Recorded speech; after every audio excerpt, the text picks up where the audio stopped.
living just and true, great lofty heights attain, to build a nation where peace and justice shall reign. Amen. Before we sit, we would like to take our vision, APWEN vision. You must know that. If you don't know that by now, please kindly get it and learn it. So wherever you go, you know the vision, you know the mission of APWEN. Can we take it together? What's our vision?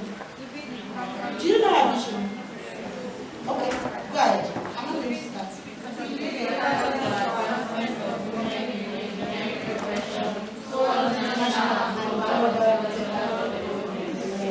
And what's our mission?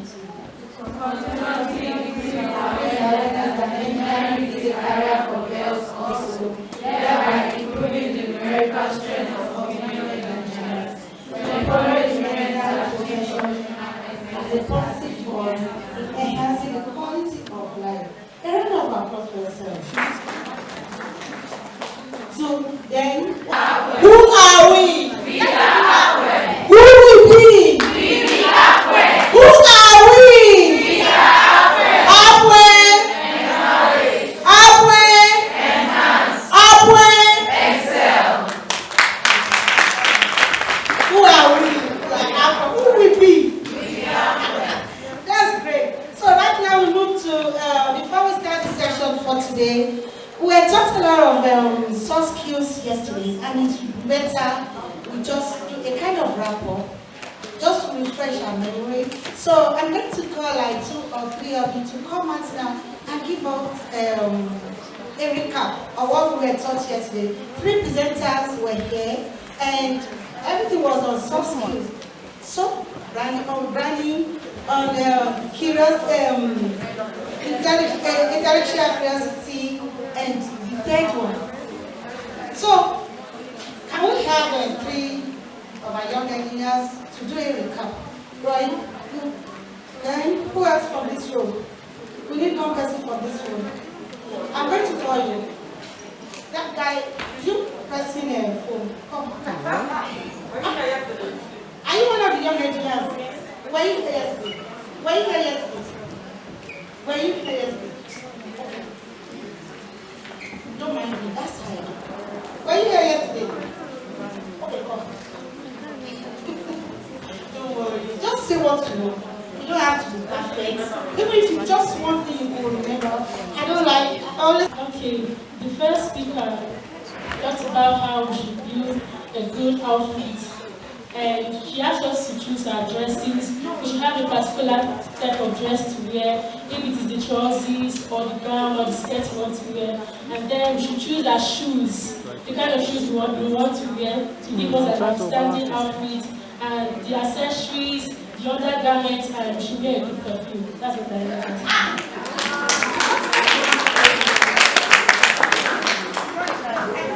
say. We need to balance it up. We have some of our young engineers, and those are our IGRs. IGRs, were you here yesterday? You were. You were not. Come on.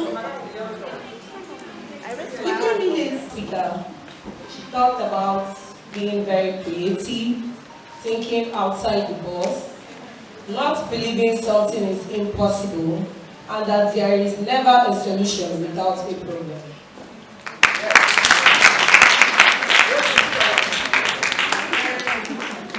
From the first speaker about branding, she summarizes with 3 words, which is your appearance, behavior, and communication. And then the second speaker who spoke about intellectual curiosity.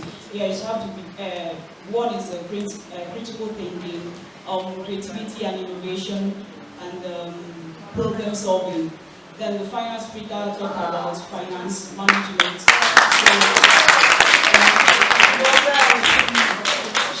she actually mentioned they have different types of, let me call it personalities when it comes to finance. We have the ones that spend a lot. We have the ones that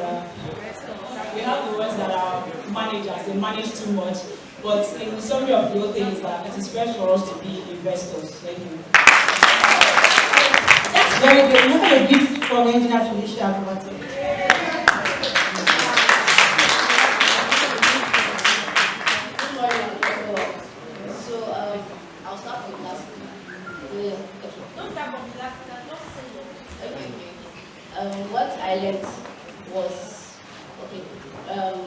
about there are three personalities when it comes to managing your finances. The first is the risk manager, then the second is the hoarder, and the third is the investor, and then the last one. Okay. So from what she said, it is best for you to be the investor, and an investor takes cognizance of your financial goals. So if you are able to set your financial goals, everything in your life will be able to fall in place. Talk about your transportation, what you spend in transport, your feeding, your housing, and all. And then I also learned about intellectual thinking, learning to think outside the box. So if you have a problem, you should have a problem statement. You should be able to define the problem first, and then look for a way to find a solution to solve that problem. So you have a bit from it.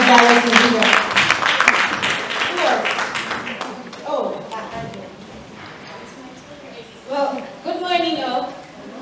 Unfortunately, we came in late yesterday, so we missed the morning session. But I was opportune to be in a breakout room. I think I joined the energy and environment section because I work with the power industry. So, and it was quite enlightening for me. For the first speaker, actually I've forgotten her name, which is an oversight on my part. I apologize because she delivered a very beautiful paper on SME and the fact that the government needs to create an enabling environment. And we shouldn't use that as an excuse from what she said, that we should try and be able to recognize the loopholes and be able to do things and take control of our innovative techniques. So for the second speaker, well, I'm actually from the north. It's obvious from my dressing. So I have never heard about the fruit called ochicha. I hope I got the name right, my Igbo sisters, please. So she said it's a monkey fruit, so she was talking to us about the fact that normally it's an edible fruit, and it has a seed that is actually inedible. So, and it's being thrown away, so we were able to carry out some laboratory procedures and we were able to extract a very valuable vegetable oil that can be used by the cosmetic industry and dressing. So actually, what it made me, so sorry please, I have a lot of stage fright. So you know we don't have much of ochicha in the north, so it made me to think about how can we process baobab seeds, you know baobab, bishiokuka, so that we can able to extract any oil and be able to utilize the raw materials that we have in the north. Thank you so much, Afrotech. So they'd like to know what you were taught yesterday. It's just a recap about rebranding. Okay. About rebranding, about intellectual curiosity, the problem solving, where you have a problem solving cycle, critical thinking, and creativity and innovation. So right now, I want to believe that you got it right now. Yes?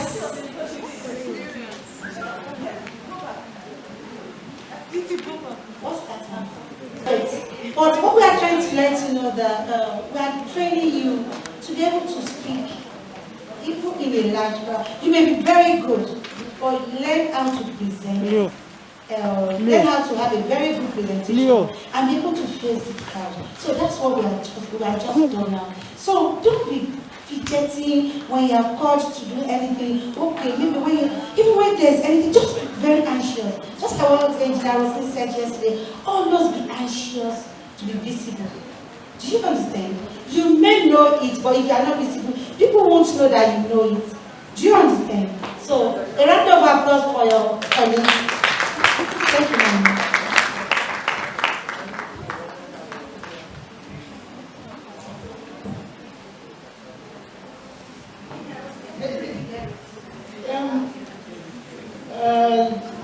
I'm kind of impressed. I was saying she probably got more out of the environment than I did. So I think she did quite a bit to, that's interesting. And I'm sure this will go with your outfit and you will enjoy. So on behalf of APWEN, I want to present you with this bag, and I hope that you will cherish it. And I want to give you a big hug. Welcome to the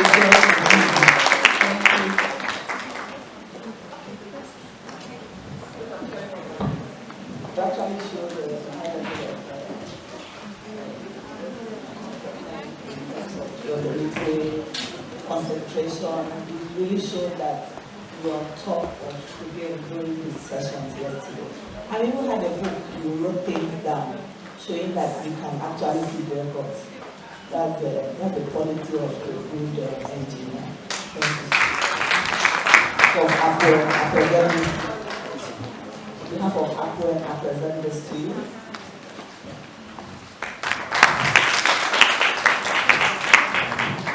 Thank you very much. So, your presenter is going to be to 3 people because that's your role model. So,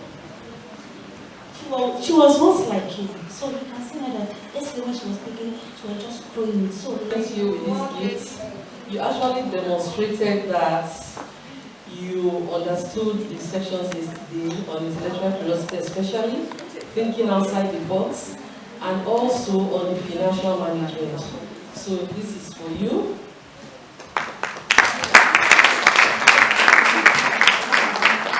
You'll be a true alumni. I see my name. Oh, so we see how.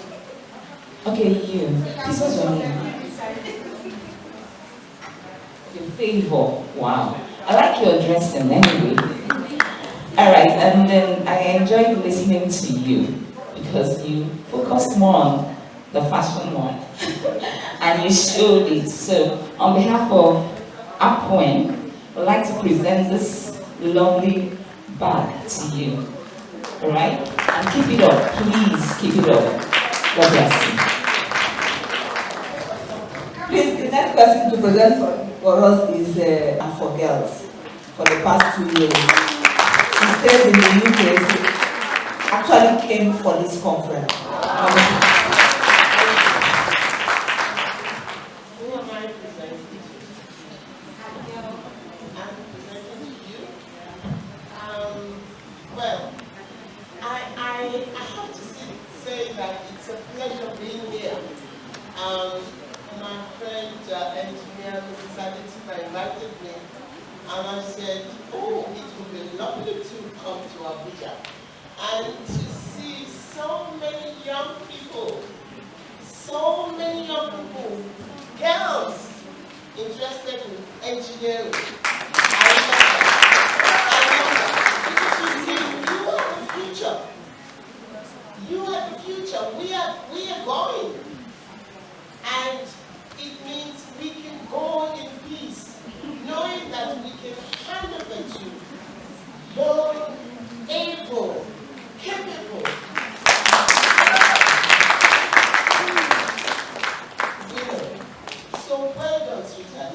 I'm presenting this on behalf of APWEN and many more breeze to your elbows. And please, those of you who have sisters coming, please try and encourage them. Try and encourage them. Let them know engineering is not for men alone. Women can do anything they want to do. Yes? Anything you want to do, you can do by the help of God and your hard work. Thank you very much. Thank you, ma'am. I'm having a conversation with your children.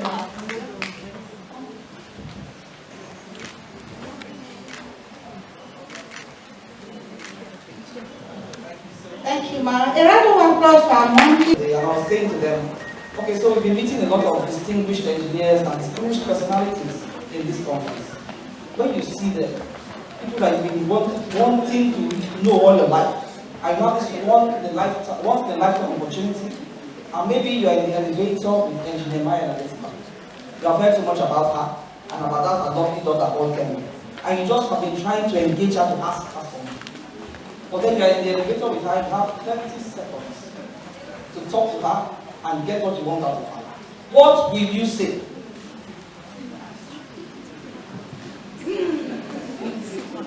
One of them said to me, oh, I've been trying to get a job in MTN. I said, okay, do you know who the CEO of MTN is? She didn't know. Do the research. I said, okay, find out who the CEO of MTN is. And supposing you are in the elevator with the CEO of MTN, and she smiles at you, inviting you to actually converse with her, what would you tell this lady? or gentleman. Not a he. It's what we call the elevator pitch. Has anybody heard about it? Not the senior people. As Ben John Engineer. Fantastic. The elevator pitch is your once in a lifetime opportunity to make a good impression with somebody you've been itching to see all your life. So I'm going to play a video. Just listen. The lady in the video is going to tell us how to do an elevator pitch. Listen attentively, because when we switch on the video after 5 minutes, we will call randomly. You know, Tanika knows how to call you. She will randomly call 3 people and you will give us your elevator pitch. You will tell us who that person you have been trying to meet all your life really is. And you will tell us what you will say to that person. If you got stuck in the elevator with that person, going from the first floor to the 10th floor, and you have 30 seconds to make that good impression. Technical, the video please. Who are you? Sorry?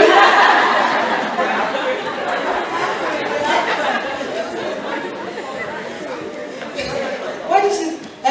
Who are you?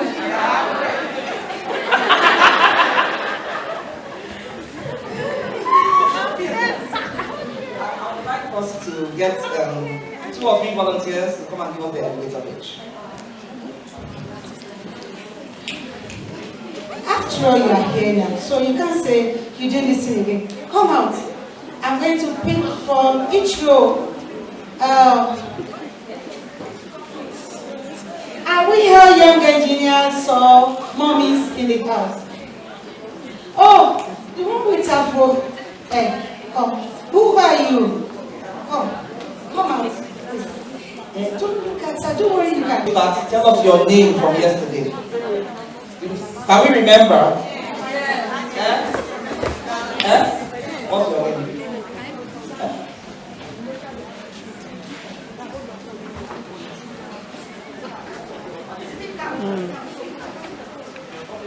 name? They never start now.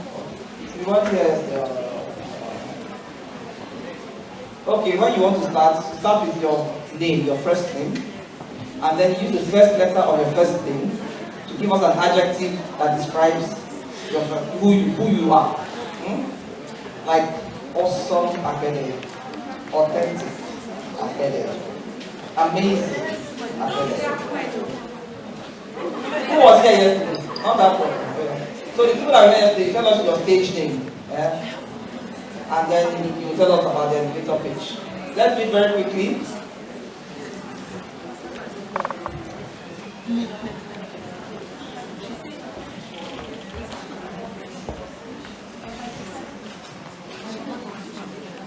Good morning, everybody. My name is Paragon Chris Barrow. I'm Chris Barrow Takimujua. I graduated from Afrotech University. I studied civil engineering, and I'm also interested in environmental engineering. I currently am a content creator and graphic designer. Afrotech Chapter. I'm also interested in environmental engineering, and I would love to work with New Map. That was because I did my internship with New Map in my 400 level, and we did erosion control. And after that, after graduation, I've been interested in environmental engineering, and I would love to continue in that line in order for me to build my career. So I would love to have a connection with Engineer Beatrice, who is the chairman of the Institution of Environmental Engineering in Abuja, so as to be mentored by her and to also get connection to also build my career. Okay, in our to meet Engineer Linda now, so I'm very inspired by her work and her dedication in the research department.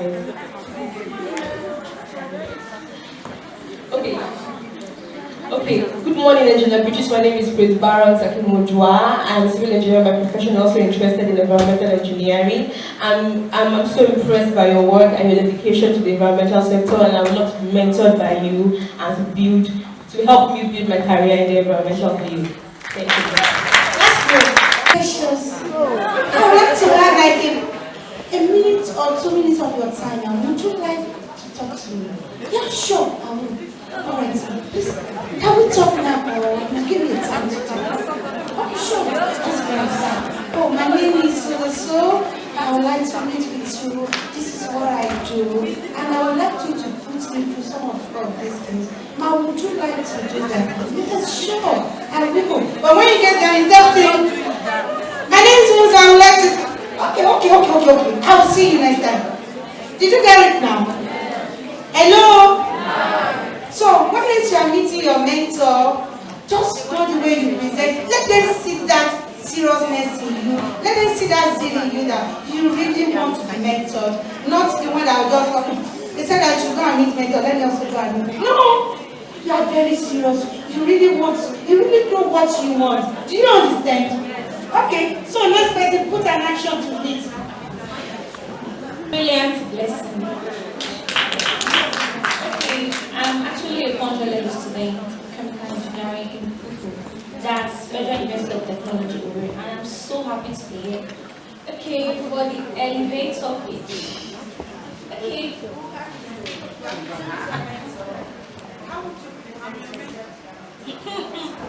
Okay, well, look at you, you're looking so beautiful. And I really love your hair. Like, I've been admiring you since the beginning of this program. Like, your dressing and everything. And I'm like, wow! And I'm blessing. And I don't know, I met you yesterday and you were like telling me you're so tired. Hope you're better now. Okay, Mom, I would love for you to mentor me. I've been looking at you, admiring you, and you're doing a great job. And I would like to get your email any way I can assist you. Thank you very much. It's nice to meet you.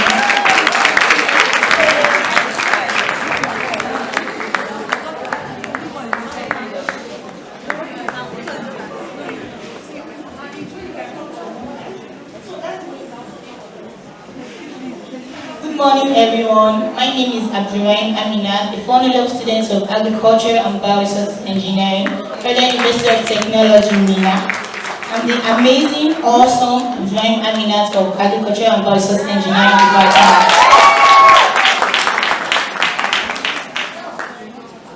Okay, this is an example of my elevator pitch. Good morning, Ma. My name is APWEN Amina. I'm from the wonderful, superb, and the #1 technology school in Nigeria, Federal University of Technology. It's so nice meeting you, Ma. I'm so glad to meet you as a person. I would really love you to mentor me, to put me through. I've been looking for a mentor in agriculture and bioresource engineering, in which I've seen engineer India at Amosu. I would really love you to introduce me to other colleagues, put me through practical life, technological ways, in which will add to my classroom. Thank you. You just introduce yourself.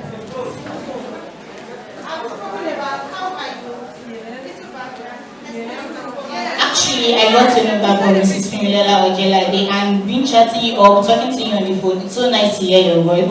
But Ma, I would really love our relationship to go beyond this, man. Thank you so much. That's great. I would like to call our mommy Angela Martin to parent. Yes, ma'am. A round of applause for our mommy. She looks like you, right? She's not a young Angela, she's a grandma. Can you see? Can you all say Kabiesio?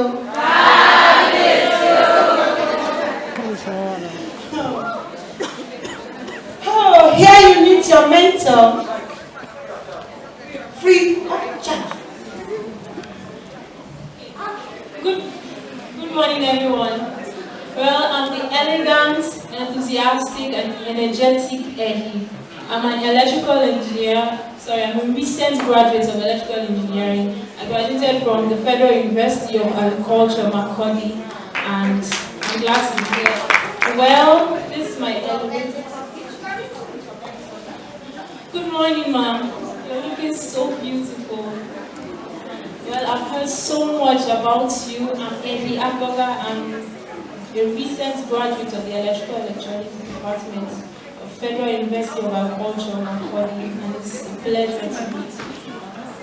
Well, I've heard so much. I've read your bio. I've studied your profile on LinkedIn. I've I've read wide about you and I'm really impressed. I've seen your work, you are a STEM advocate. I've seen how you are trying to advocate ladies for STEM. And I really want to do what you do, man.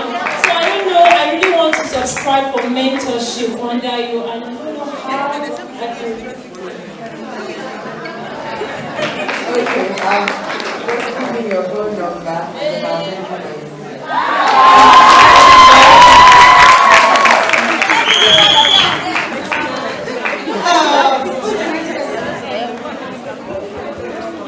Good morning, everybody. Well, I'm the majestical Miriam, and the optimistic Odo, and also the mysterious Mary Jane. Well, I'm a student of Federal University of Technology, Owerri, currently studying chemical engineering 400 level. Well, this is my elevator pitch. Good morning. How are you? How have you been? Looking at you now, you're very, very fine. Well, I'm very honorable. I've actually been admiring you. Your personality, your potential, like the way you walk, the way you compose yourself, like everything about you. As it's, I don't know how to put it now. Please, I've been hearing about you. I've studied about you on LinkedIn, Instagram, Facebook, WhatsApp. I've been trying to search about you, and I heard that you're a great personality. So I actually want you to be my mentor because I want to be successful like you. Because I don't know how you feel about it now. That's great. You can have my number then. Let's keep in touch. A round of applause for her. On the elevator page, try and minimize compliments about their dressing and all that. You can admire them for their professional prowess, their career path and all that. But let's not go into the looking good part of it. Yeah? Just tell them who you are, tell them what you admire about them career-wise, and then tell them what you want and ask for something. You need to make the ask. Before I call, I'd like to call in there. You know, she taught yesterday, so they're meeting her again. Sorry.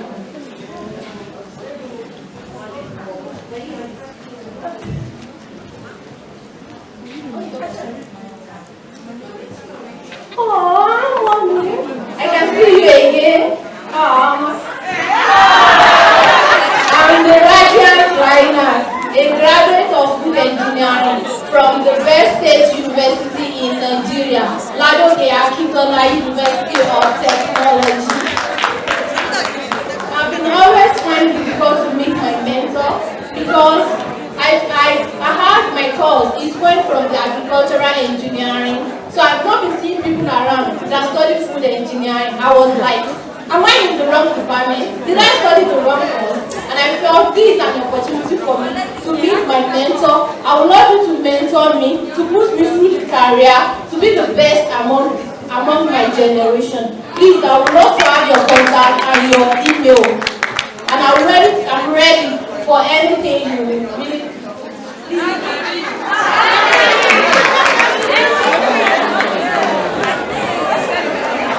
Okay, thank you for that, right? I'd like to put a context to it. If I meet, let's say, Bill Gates or Melinda Gates in the elevator, I will know what happened. So the essence of this elevator pitch is for you to be able to actually compose yourself. You don't go telling the person you admire her hair. She could be looking nice. But you just have 30 seconds, right? So you compose yourself, you are poised, you are elegant, and you deliver your content without having to, do the drama. Because you don't know this person. And not everybody wants to be held. Not everybody wants to be held, right? So I want you to do it again. Good morning, ma'am. My name is Satsumi Kelowna. I'd like to meet with someone. Can I have a minute of your time? Thank you. My name is Suma. Good morning, ma'am. My name is Shitura Ina. The graduate of the Ladoke Akintola University of Technology from food engineering. I would love you to be my mentor. I would love you to be my mentor. I would love you to be my career. How I'm going to excel, how I'm going to be the needs, how I'm going to solve the societal problem. Thank you, ma'am. Give me my email address and my phone number. Thank you. Outstanding Logan, a recent graduate of civil engineering from Colonel University. So my elevator pitch is actually directed to Engineer Mai Adesiba. I am Ogalia Mawe, a recent civil engineering graduate. After our elevator experience yesterday morning, I went to read up a lot about you, and I realized that so much about you resonates with me. In one of your interviews with Punch, she said that you set out to study accounting and ended up graduating a civil engineer. My story is the same. I was even looking to doing chartered accounting or something accounting for my master's. But reading your interview is such a huge motivation for me, so I would really love for you to be my mentor.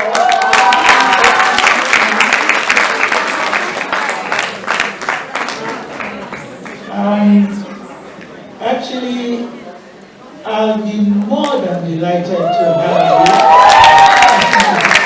I started off, if you want to know, doing, I was a journalist. I was, what do you call those people who advertise products? I was a model. Then I'll be, I even acted on Village Headmaster, if you want to know. So, but I ended up wanting to be an accountant when I traveled abroad. And then I got there, it was soon after the war, and I couldn't make to my final destination. I changed into computer science, electrical engineering, finally civil. Thank you so very much. I love it.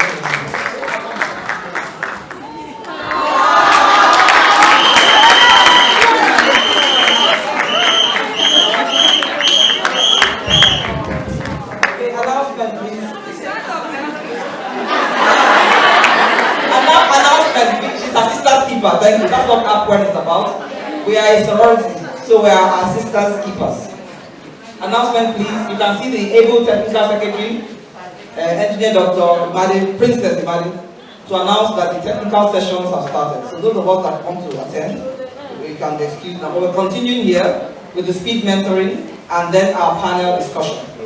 All right, thank you, Princess. So anybody that was APWEN president.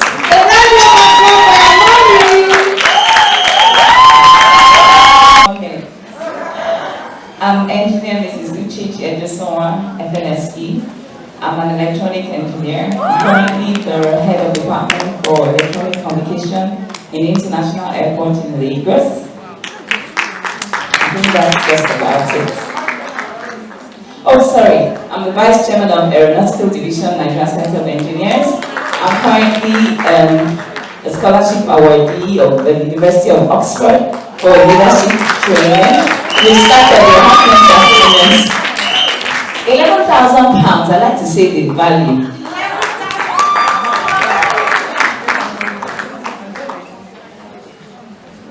Morning, everybody. I'm Temitayo Okunor and I'm a mechanical engineer. I describe myself as semi-retired because I only work when I want to. I graduated from University College London in 1990, and I worked in a number of places. I worked in NTA, Foundation, PMS, Accenture. So I do all sorts of things.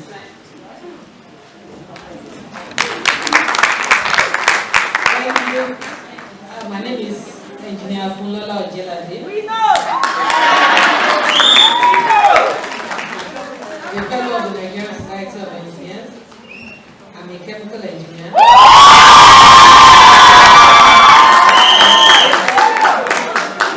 I practice my profession with the Nigerian Security Printing and Minting. In short, I make money for a living. I'm the president of the Association of Professional Engineers. I've enjoyed being a chemical engineer, but much more, I've enjoyed doing social work.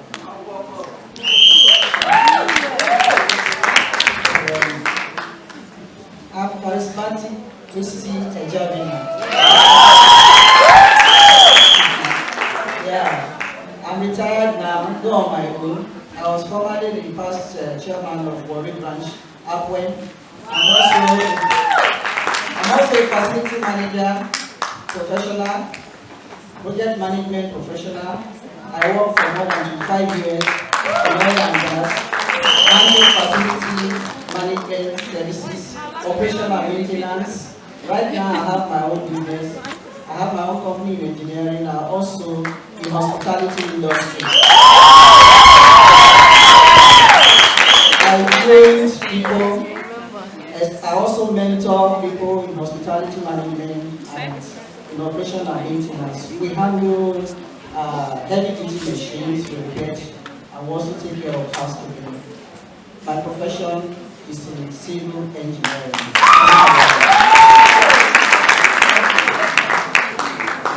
Thank you, everyone. Yesterday, I let us know that I am magnificent Magdalene.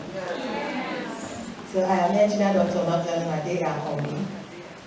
I'm a senior lecturer in the Department of Polymer and Textile Engineering, Federal University of Technology.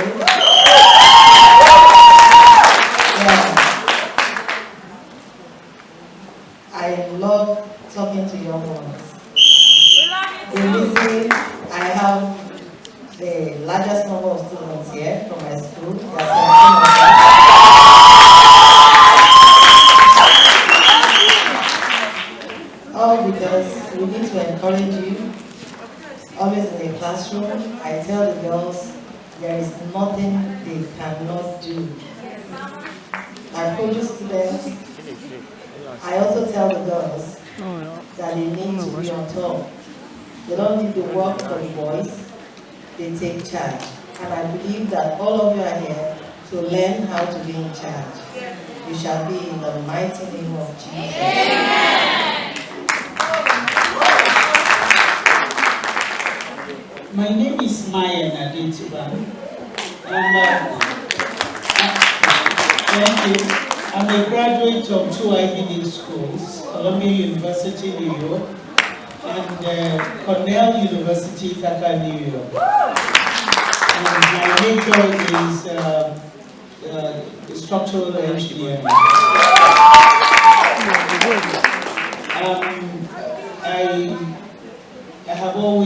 I've always been in the private sector. I think I was too energetic in those days, and I didn't think I would get full satisfaction working in the government, or working for government. So I've always been in the private sector, and after about 10 years I set up my company in consulting engineering, and another one in construction. I love the site work. I love very much to work with them. As a matter of fact, I built my own house where I'm living, and it's one of the most beautiful houses in Lagos.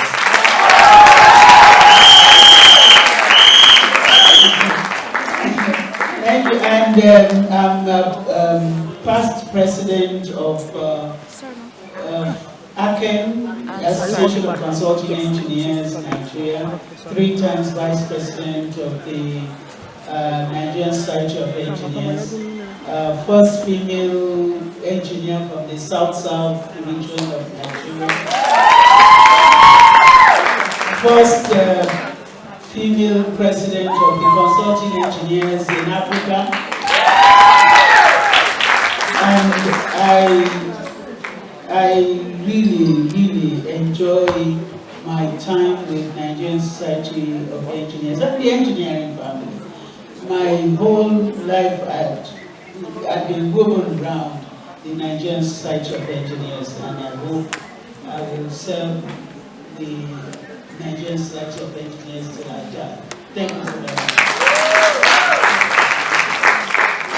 Good afternoon, my colleagues. You know, yesterday we did packaging, Abi? Yes. These women, what are they doing for you now? That's it. So let me package myself to you too. You are interviewing me now, Abi. Who am I? My name is Lydia Adere Amosu. I am a graduate of the University of Nigeria, Nsukka. I am the first female agric engineer produced by the University of Nigeria, Nsukka, and produced by Nigeria. And I am made for Nigeria to be used by Nigeria for the benefit of Nigeria. Who am I? I have graduated from that university. I am proud of that university. Yes, sir. I have practiced. I have taken challenges. My first place of job was on a 22-acre farm that was losing money, and within 6 months, we started making profits. I have been in the process of making children also. I have 2 daughters. One is an engineer, and one is an economist. And I enjoy playing too. I dance a lot, and I joke a lot, and I mingle amongst men so that I can learn from them. It's not only those who mingle with men that have sex with men. The men admire your intelligence and your courage. So they are looking for women of intelligence and courage and determination. These women sitting here have worked amongst men. Not all of them sleep with them, only their husbands. But they have shown to their husbands that they are dependable, they are innovative, they are intelligent, and they are trustworthy.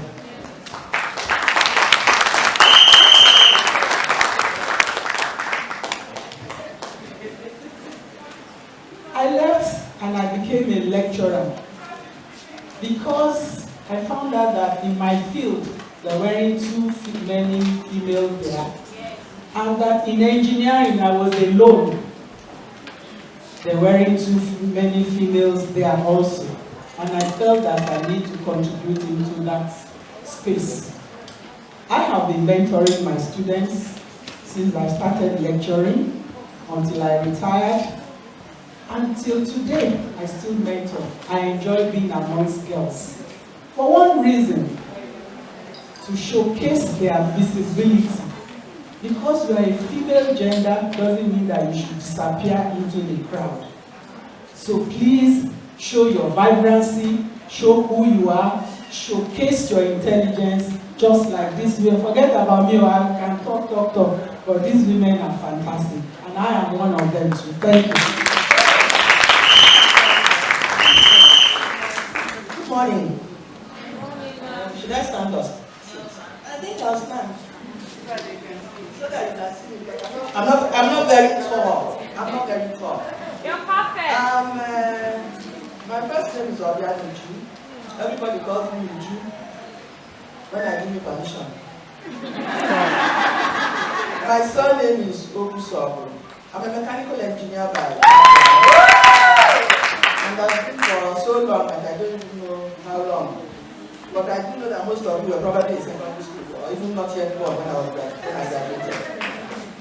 But anyway, I started off my career in the Nigerian Railways and worked there as a field engineer, and then ended up in oil and gas and did quite a lot of work there.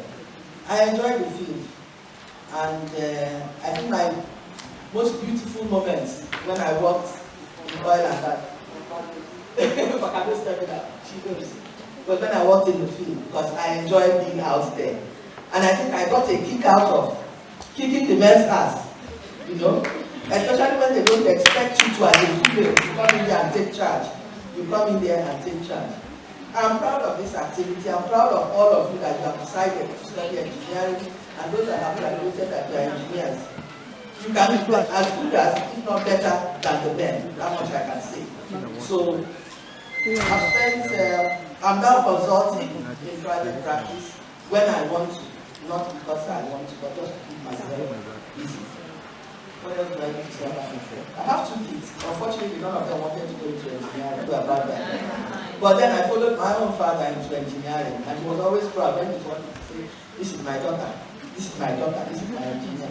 I don't know how many of you have that experience that you're following your parents into engineering. So, welcome to the class, all of you. It's a beautiful profession, and make the best of it. Don't allow them to intimidate you in any way. You are good, if not better than them. Thank you. When I was in school, I was the only female in my class.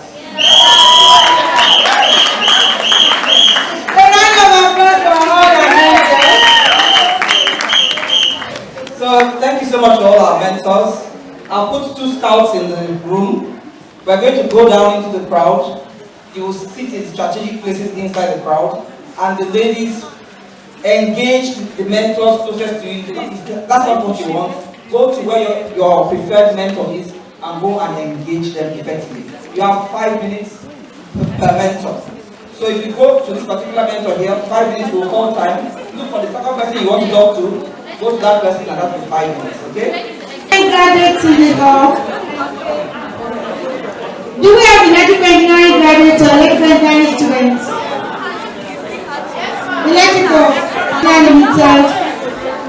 We are into a lot of electrical distribution materials and partners as cement and Schneider Electric. Another seat. Okay, take that seat. Any mentor, come meet with you, I will mentor you as well. We also have a foundation for the younger ones, Vertical Foundation, Engineering Management, and this is done at no cost. So, if you're free to meet with your mentor, electrical engineering.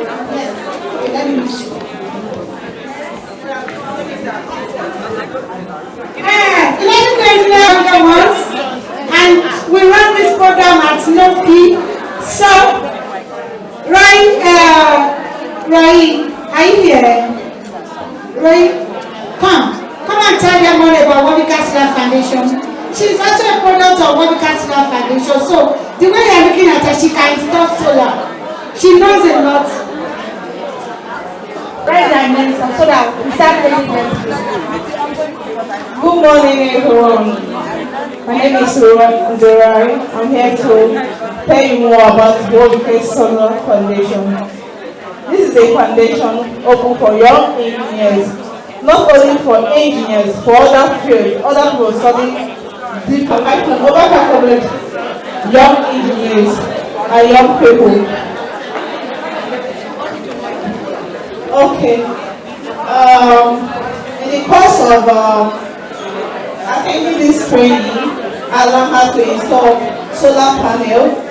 I learned how to choose battery inverters for solar installation. So, if you are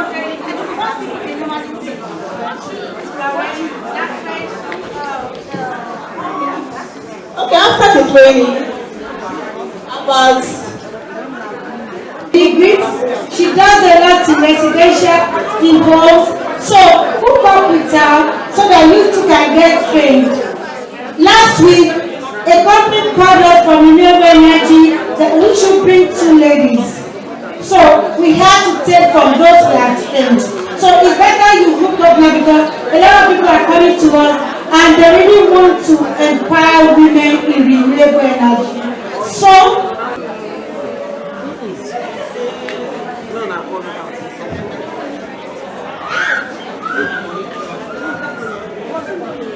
two minutes, ma'am, please. She's the founder of Shamrock Innovation, a tech innovation hub in Kano, women in tech advocates and technology community builder. She's a mobile application developer. She developed Help You and up-to-head victims of sexual abuse reports get anonymously without stigmatization in collaboration with NGOs fighting against sexual and gender-based violence. Victims can also get medical, legal, financial, and psychological assistance. Ever was showcased on Jazeera in April 2021. Awards and recognition to her 60 Women Champions Nigeria Business Day 2020 top 100 women in tech. Yeah, she made it.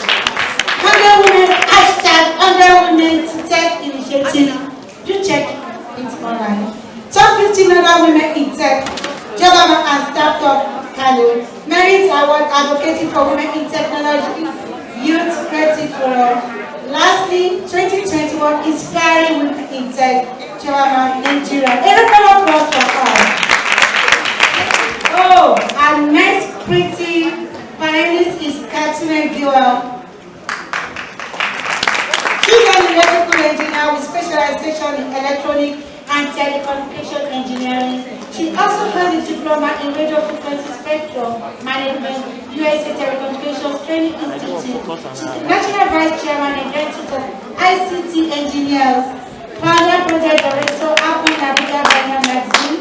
She works at National Broadcasting Commission, the agency responsible for broadcast regulation in Nigeria and ongoing digital terrestrial transition, that is migration from analog to digital TV broadcast. She is a member of Technical Advisory Committee on Nigeria's participation at International Telecommunication Union, ITU. She's currently working on the GE84 Plan Optimization Project for Africa and ITU and ATU initiative. She is a volunteer, science-led academic program and counselor and advisor for girls and youth in STEM. She is a volunteer. A round of applause for her. Next panelist is Josephine Adel. Wow. She's a role model, right? Yeah. She's just in her final year. A round of applause for her before I start finishing the program. She is a final year student at the University of Nigeria in Sukkot. She seeks to revolutionize the world of civil engineering with technology in areas of virtual reality, data science, human information modeling, machine learning, and additive manufacturing. A team player and empathetic additionally is equally self-aware, solution-oriented, willing to get positive difference, and empower others to achieve the same. A fervent advocate of quality education and gender equality, she has won all these awards and recognition.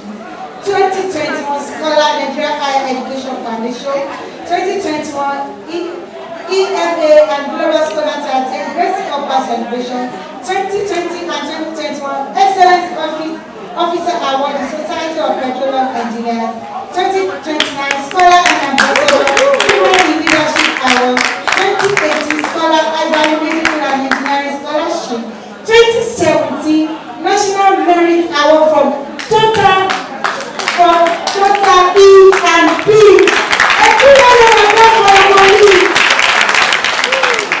Next on the slide, Nana Rinsin. Is she there? A round of applause for her. She is a lecturer in the Department of Petroleum and Gas Engineering, Face University of Abuja. She holds a bachelor's degree in petroleum engineering from Southbank University, postgraduate diploma in petroleum engineering from Afrotech University, and a master's degree in industrial chemistry from University Abuja. She is an assistant treasurer, Society of Petroleum Engineers Abuja section, research interest in developing environmentally friendly green fields, smart and intelligent works, petroleum economics and climate change, passionate and committed to advancement of girls in STEM. A round of applause for her. We have a money again. We are so blessed. So, Roslyn Curtis Eagle, engineer Roslyn Curtis Eagle. We read her profile yesterday, so I'm just going to skip some. She's a group head IT solution delivery, Unified Payment Services Limited, formerly known as Value.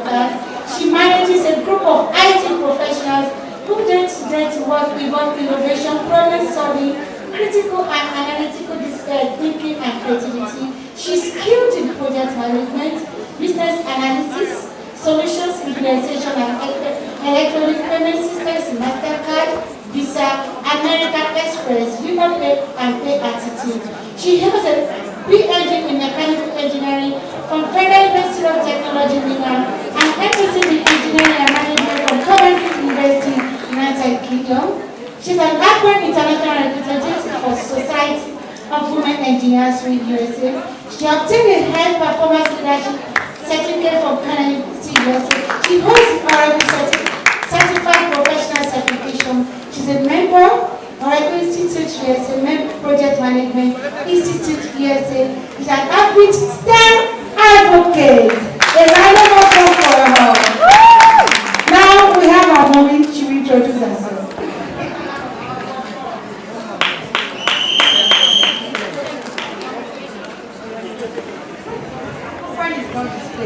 Thank you, please, can you display our program?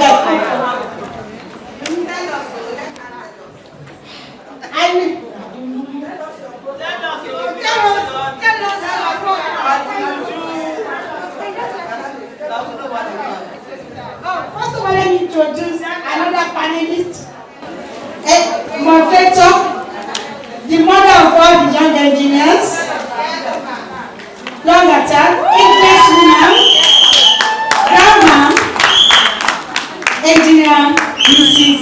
Unlali.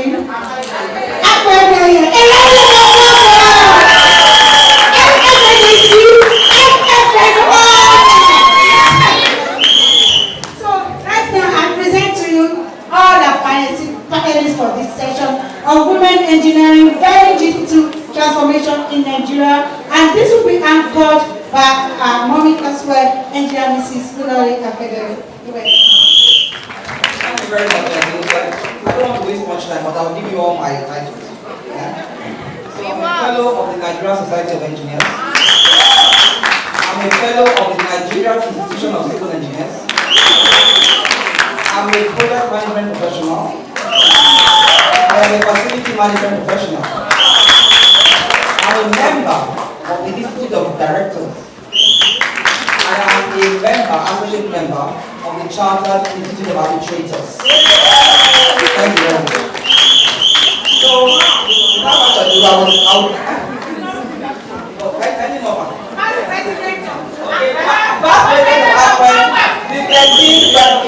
As my president to say, he's the 13th president of APWEN. And I worked 25 years in Shell, all like that. That's together for all I see and that we were smoking it out together. And you do. Alright. So I'm going to start this panel discussion very quickly. All these ladies have digitally. We want to recognize one of our homies in the house. Engineer. Ebele. Okay. FNSC. FNIC. What comes to mind when we talk about driving digital transformation?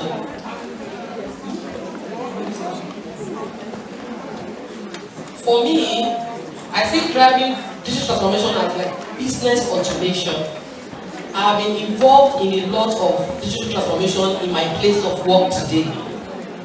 I see it as a process. We use technology to transform existing processes or even enhance the process that we use for our day-to-day activities in our places of work. From how we do our payments, I'm into electronic payments. I work with unified payments as an IT engineer there. And what we do mostly is to say, this particular solution that we have today, how can we make it better? What kind of technology would we use to enhance it? Next slide, please. In my office where I work, UP, you would see that I have worked on mobile phones, transforming digitally how mobile phones are used today for electronic payments. I have worked with a team of young engineers to enhance how the POS today actually is used for payments. On the web, the USSD today, also on the ATM, I have been involved in very interesting digital transformation where we use phone numbers to actually make payments.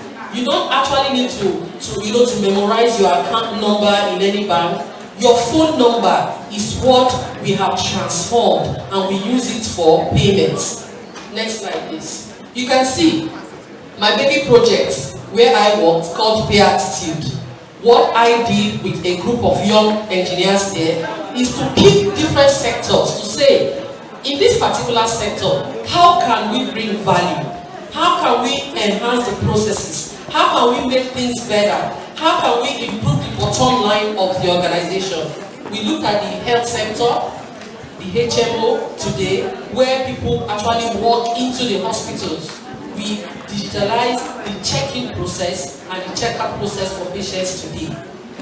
We also look at the voting solution today. We came up with something where you can actually sit in the comfort of your home and you can vote in any kind of scenario. What about collections? When the pandemic came unawares, we actually came up with something where people can actually collect money in our places of worship, in estates, in different ways. How does it work? We came up with an application that was built that you can download on your mobile phones, or you have the application on your laptops. You log into it with your mobile phone, and then a push notification is sent to you. This push notification comes to you on your phone, either through USSD or as an app if you have a smartphone. And then you can actually enter your PIN, you authorize it, your account will be debited, and then a central account will be funded. Some churches actually keyed into this solution because people didn't want to touch money. People were afraid that they touch money, that they could contract COVID. And so this solution came very handy. What about the transfer solution today? In the comfort of your homes, you will dial star, maybe star 539 hash on your phone, and then something pops up. It asks you to enter your PIN, you enter your PIN, then your account is debited. This is part of the digital transformation that I have been involved in. Even the loan solution, petty solution. So we have done several digital transformations today. I will be handing over the mic to Engineer Kaltube. She will tell us in her own space the wonderful and amazing things that she has done. Thank you very much, Engineer. For me, my experience is one that is a bit unique. Technical. It doesn't have a title, they're just pictures. I have pictures that will tell the full story. My experience actually has to do with driving digital terrestrial television broadcasting towards digital transition in Nigeria. It actually began in 2006. You could hold the slides here. It actually began in 2006 when the 193 member states of the International Telecommunications Union, the UN agency responsible for ICTs the world over, came together and decided that we had had enough of analog TV transmission the world over, and it was time to migrate to digital. So they had an agreement which we were signatory to. Nigeria is a member state from the region 1, which consists of the African region. Now, reasons were amongst, several others to promote interactive television. Through compression techniques, it was possible to accommodate up to 12 channels, up to 12 TV channels, or programs as you wish, where we normally had one program per TV channel, and that is what digital has been able to accomplish. Now, my organization kick-started this process by replanning this. Now, this is the bedrock. Please, you can go back. That was the electromagnetic spectrum you saw. And it is the bedrock for every kind of digital transformation you can imagine. Satellite communication, mobile communication, data services, what Engineer Roslin just talked about, they are all hinged on this radio frequency portion of the electromagnetic spectrum. And my organization had to replan that portion. The UHF band of the portion, ultra high frequency band of the portion, which used to house television channels from 470 megahertz all the way to 862. Because of the compression techniques, we compressed 60 channels into 28 channels and made it possible for us to have more programs. Now, freed up spectrum was rededicated, or as you wish, reassigned to the broadband, mobile, IMT services where you have 4G, 5G, and all of that. Time will not permit me to go into that, but believe me, it's very interesting. And remember, this electromagnetic spectrum, we call it free for all, you know, the spectrum that it is scarce, it is limited, it is natural, equally available for all, and yet must be efficiently managed to accommodate the over 400 radio communication services we have. Now I'll just go straight to the end of it. With digital TV, think of this. You have your GoTV in your houses, but without the subscription payment. That is what digital TV is capable of bringing to us. Now with STV boxes, you don't need to change your TV sets for more expensive television sets. We have STV box manufacturers. Just keep running through the slides. The slides are just pictorial. They tell all of the story. Just run through them to the end. And with that, we are able to get, like I said, GoTV in your houses without the subscription. Think of this. I want to leave you with something. Think of, during the COVID-19 era, we had people who could not afford data for their classes. The secondary school pupils, like where I live in the north, they had to use TV to reach out to them. Now think of the ability to ask your teacher questions in real time while watching TV. That is interactive TV. Other things is free more channels for use for other telecommunication and radio communication uses. Now we have higher quality audio and video. We have jobs, provision of jobs for youth with the STV manufacturers, program production of content, digital audio and video. I tell you, broadcasting is the whole world. Now, I'll leave you with this. For engineers and upcoming engineers in the digital era, possibilities are limitless. Thank you. I'll hand over the mic to Josephine.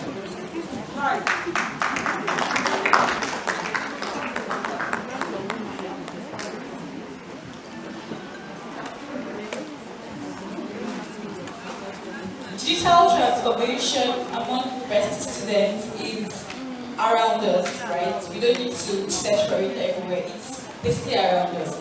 And it's every good thing that technology has availed us the opportunity to see that there's speed, there's efficiency in everything that we are doing, even while we are in school.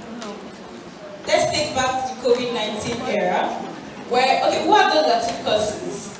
If you didn't take a course during the COVID era, good. So that's a form of digital transformation in the sense that we're all at home and we're still able to access data, able to study with students. Okay, I actually did a course from Stanford University,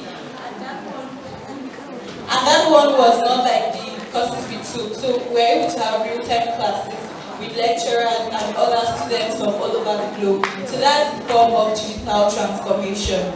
Now to the personal tools that we use. For those that have the Apple phones, you see that you have an AI technology. You see that you can speak to your phone and it does the typing for you, true or false. You can actually type and your phone talks for you, true or false. You could use your phone to book an air ticket, true or false. So you don't need to go through the process. Like I said, it's every good thing that technology has given us to improve our speed, our innovation, and see that problems are being solved. Now, we are looking towards the future. What's the future for us students? She's talking about high IT, the fintech, she's talking about communications and television transformation. So for you, it is only pertinent and important that you must look forward to the future of work. Right? So for those in civil engineering, the future of work is more like, what does the future hold for you when it comes to digital transformation? How can you align your career path to see that in the next 30 years, because they are here now, and to be honest, we will be there in 30 years, in 20 years time, and it could even be shorter. So how can you align your career path to see that you are still relevant in the coming years?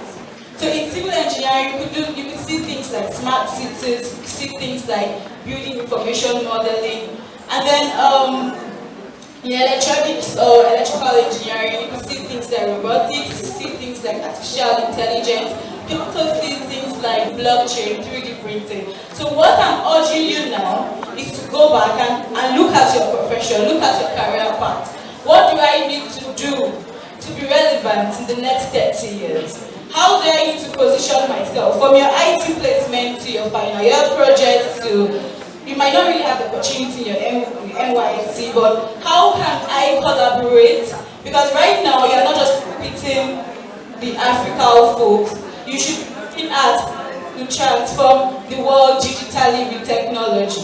So you should ask yourself, how can I translate my career from what it is now, for what the Nigerian schools is like, to what the future holds, what I can tell the world with. Do we understand? Yeah. Do we understand? Yeah. So I met Zainab today. Zainab is a student of mechatronics, and she was, during the mentor series, she was talking about how from mechatronics she wants to do smart cities. That is how you should be thinking. That is what should go through your mind. What is the problem I can solve with technology in my career path? Thank you very much.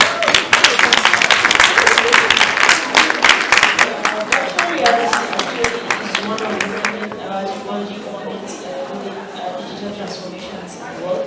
We can see industries like real estate, transportation, sectors incorporating VR into their platforms.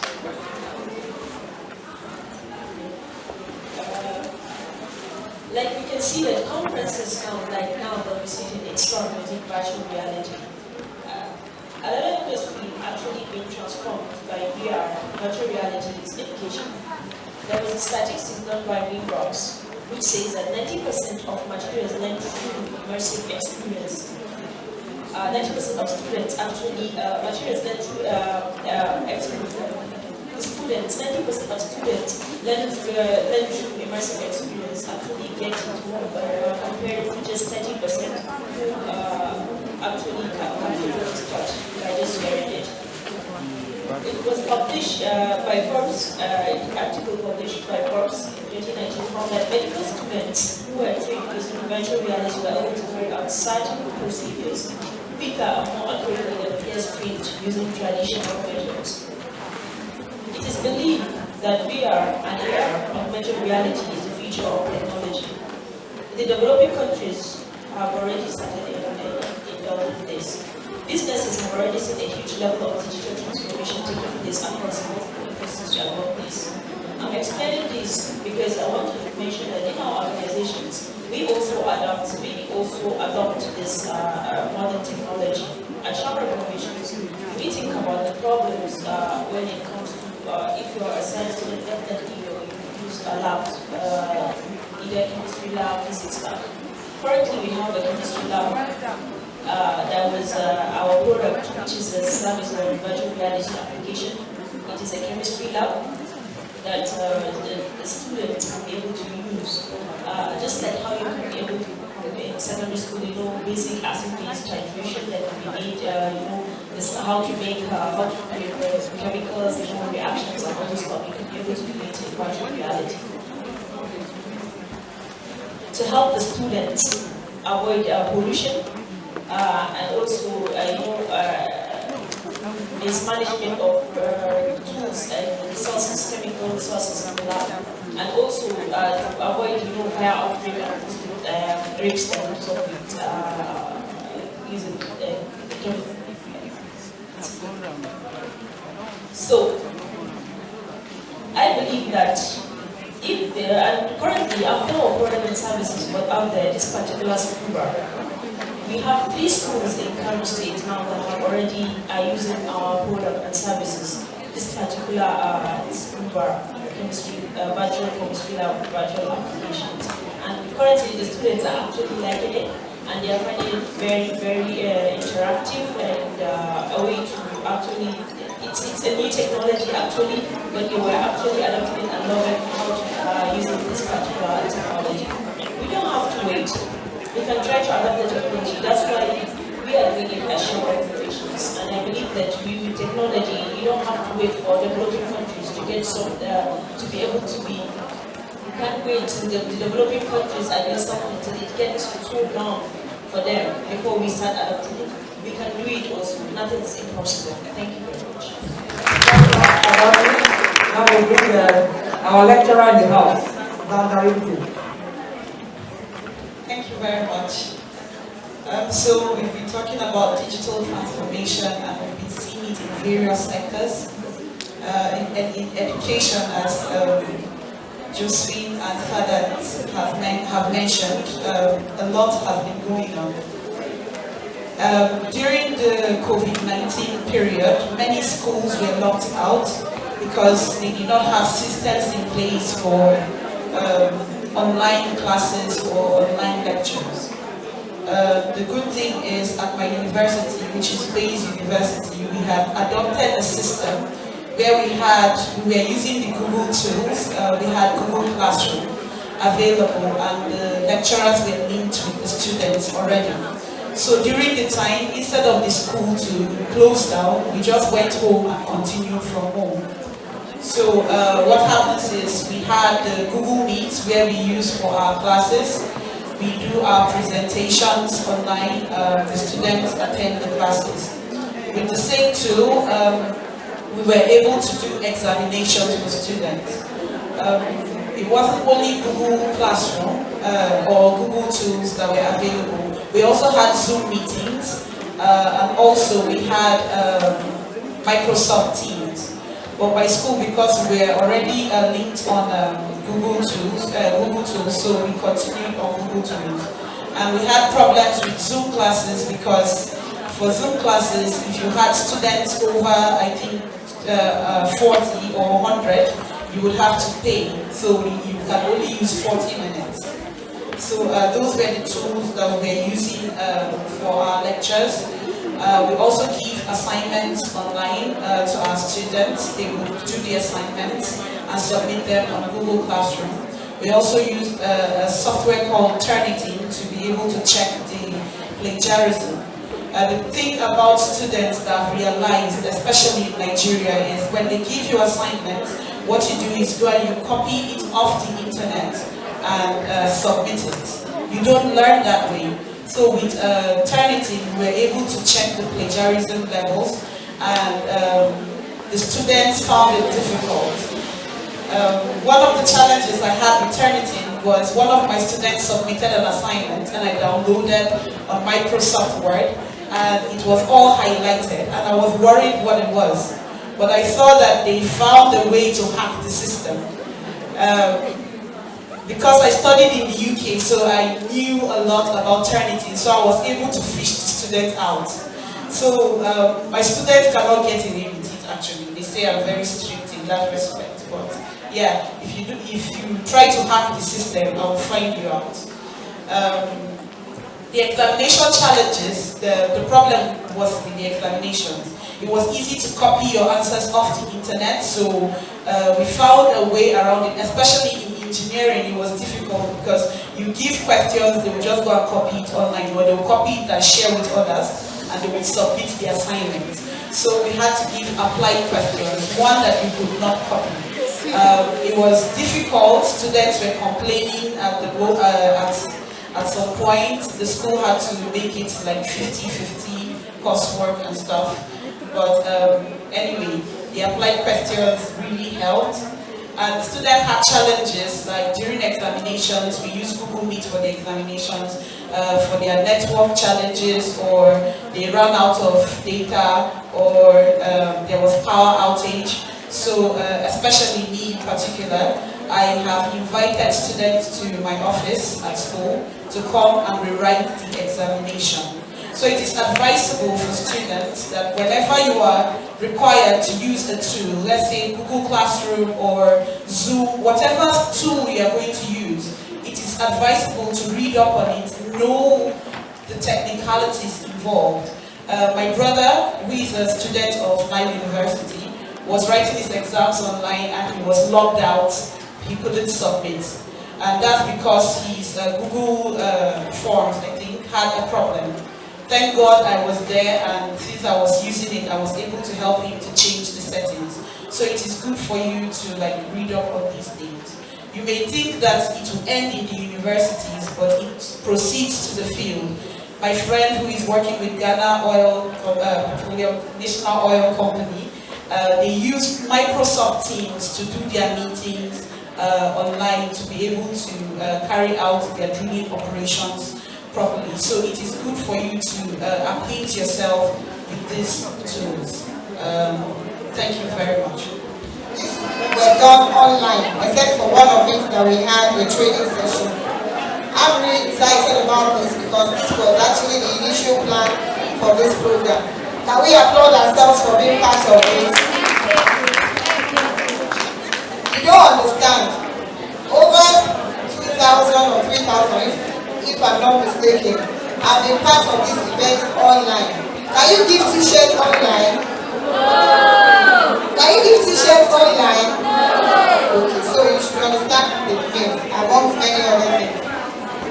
To call on, please can we do this outside? Yes, it made me feel really cool. Okay. Good afternoon, young engineers. I'm delighted to be here, and I'm also delighted that we are having this event as a physical event for the first time in almost 2 years. This is an event that we started in January 2020. We intended that by March 2020 we are going to have the southwest zone of Nigeria gather like this. We'll go to the southeast zone, gather like this. But when the corona started, we had to be a little more creative and find a way of making people to enjoy this program. First, let me tell you what this program is all about. In our going around as adult engineers and even as APWEN, there are organizations we go to, especially these multinationals, they will tell you that they want to increase the percentage of women in their technical workers, but that they can't find female engineers. But female engineers are there saying they can't find job. So there is that disconnect. And I realized that why these two people are not finding, these two personalities are not finding each other is because they just don't know where to find each other. For example, the young engineer that is graduating out of school, maybe year 4 or year 5. This program is actually for year 4, year 5, then after graduation, 4th, 2nd, and 3rd year. I have a friend who today works with one of the multinationals. He finished from ABU. He's a man. He's a civil engineer. He told me that when he was in school, he had never heard of things like Chevron, Shell, all those big companies, in the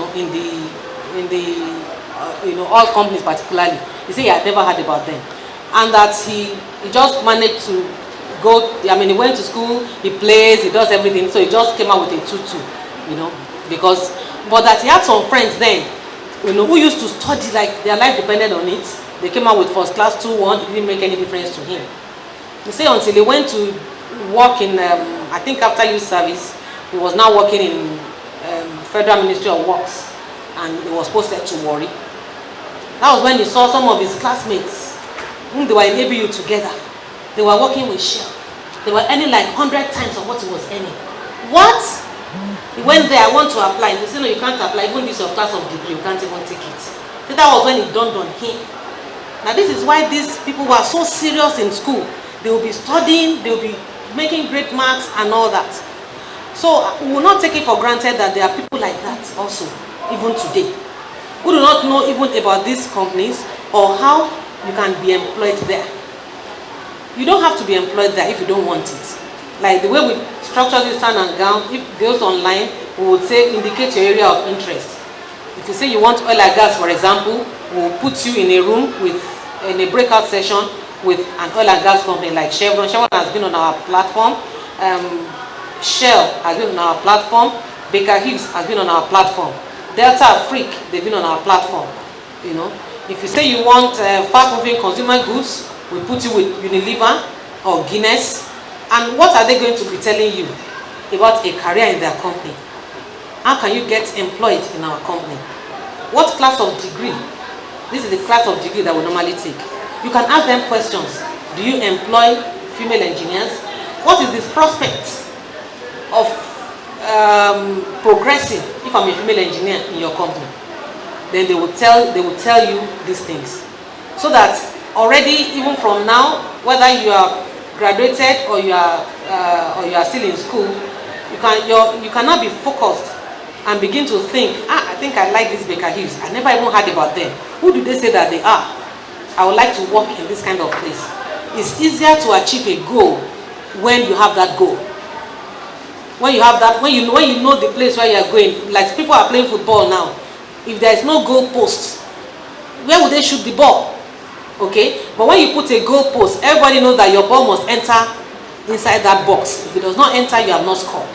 So we have brought these people so that they will speak to you about their company. You can ask them questions. Somebody was asking me earlier that what about internship? She would like to do internship with I said, what kind of company will you like?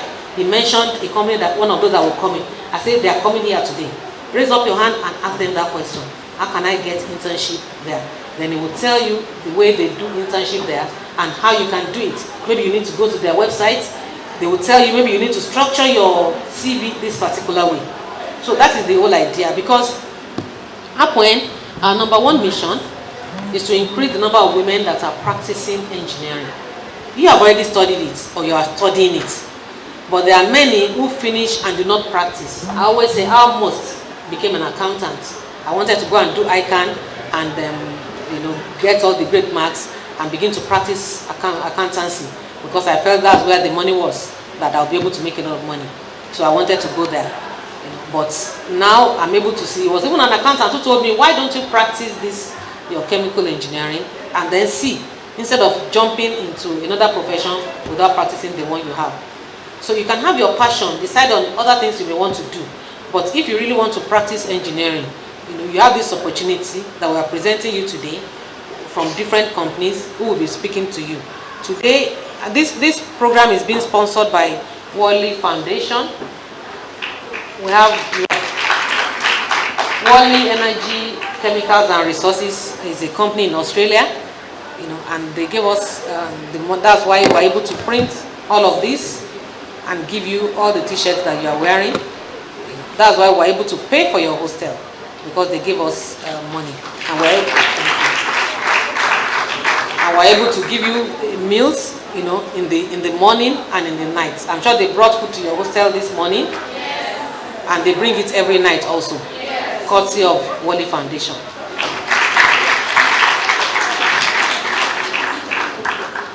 So we have here company Siemens Energy. I would like the people that that gives the background behind this program. Entering with the ground style is the provost of Oko Polytechnic. Greg? No? Okay, so don't let me make that mistake. I've heard that they should give me a portfolio and a full name. You're welcome. Can you please applaud her, the rector of Oko Poly, and the first female rector, yes.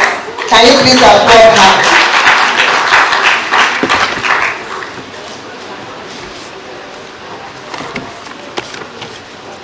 So like my president said during her details, that usually when we have this online, we have breakout sessions wherein students who are pre-registered will go into various breakout sessions. Those breakout sessions represent various industries. If you're interested in LCNG manufacturing, if you're interested in the oil and gas, if you're interested in infrastructure, if you're interested in energy, if you're interested in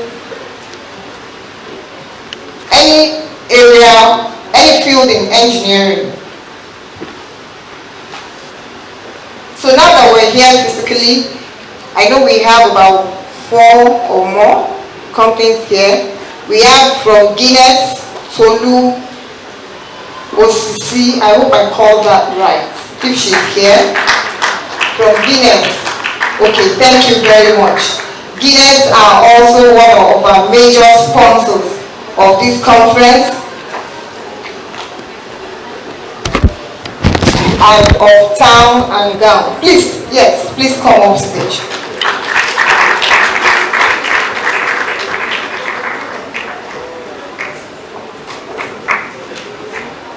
Good morning, students. Sorry, I think I had a little cold, so bear with me. My name is Ibiemembe Okoko. I have a first degree in electrical electronics engineering from the University of Port Harcourt. And then engineering was so interesting, I said I would like to delve into the business aspect of engineering. So I did a master's in engineering business in University of Warwick, United Kingdom. And then I said, okay, I have interest to be in the space industry.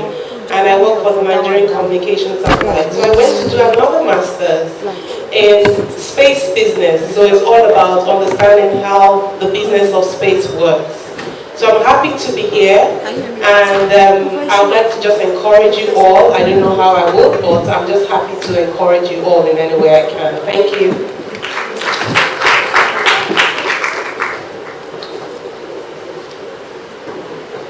Okay, good morning everyone. My name is Chidera Dimude. I work for Nigerian Breweries PLC. I'm a talent acquisition and employer value proposition manager. I'm here with 4 of our colleagues as well, all engineers. My encouragement for you all is just to say the sky is your starting point. As you know, balance for better, so whatever the men can do, you can definitely do better. Thank you. My name is Stephanie Ona. I have a first degree in chemical engineering from the University of Warwick. I've been working with Nigerian Breweries for 10 years now. I will be sharing with you my experience, and I would like to tell you that you can hone your career and you can be better than everyone sitting here. Thank you.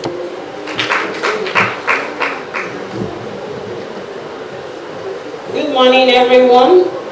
My name is Engineer Victoria Asian. I have a 2 first degree in electrical and chemical engineering. So I went further to the United States Loughborough University to do advanced process engineering. So I've been working with Baker. I'll be 10 years next month. So I want to tell you that have passion for what you want, and your passion will drive you towards achieving it. Thank you. Good afternoon, everyone. Tolu OCC is my name. I prefer to be called Tolu. I work with Guinness Nigeria PLC. It's a subsidiary of Diageo. Diageo is a global company that deals with total beverage alcohol. In Nigeria, Guinness Nigeria is the first company to have total beverage alcohol in its portfolio. And what we mean by that is we sell spirits, we sell beer, and we sell alcohol. I'm the talent engagement manager for Guinness Nigeria PLC. I look for people like you to work with us and for us character development.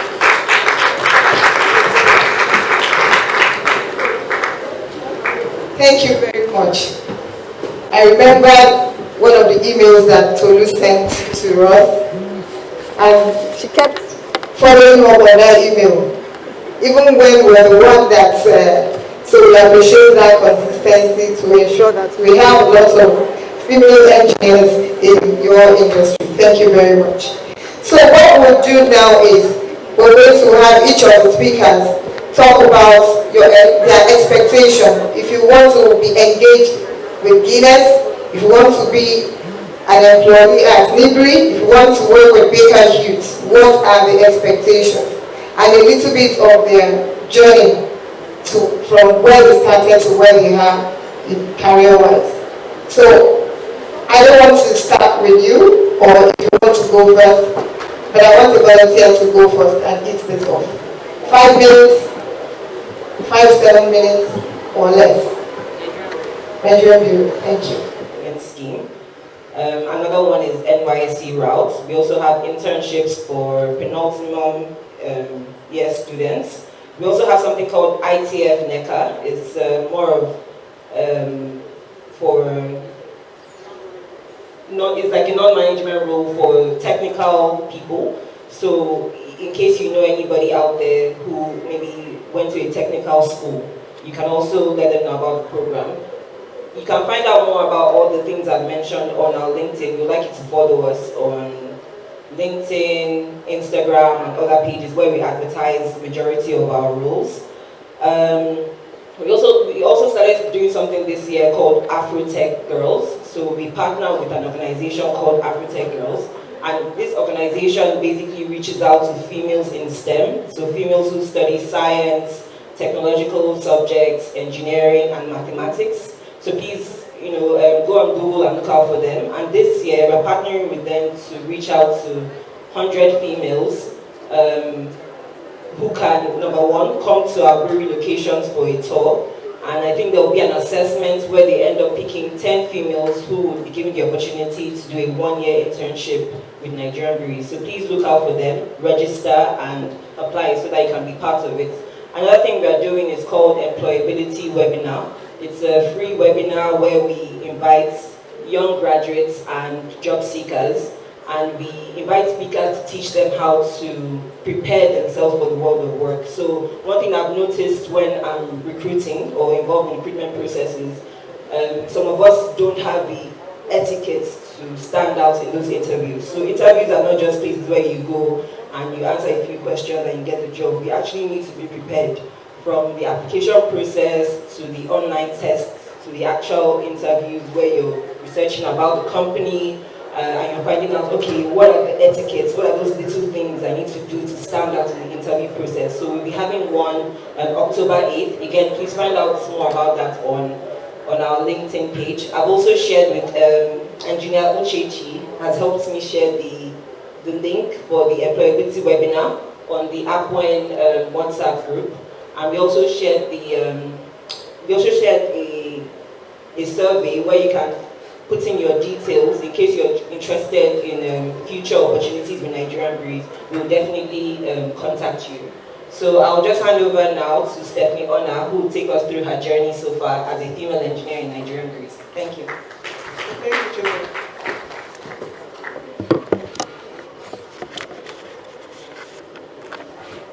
Good morning once again, everyone. Good to see everyone.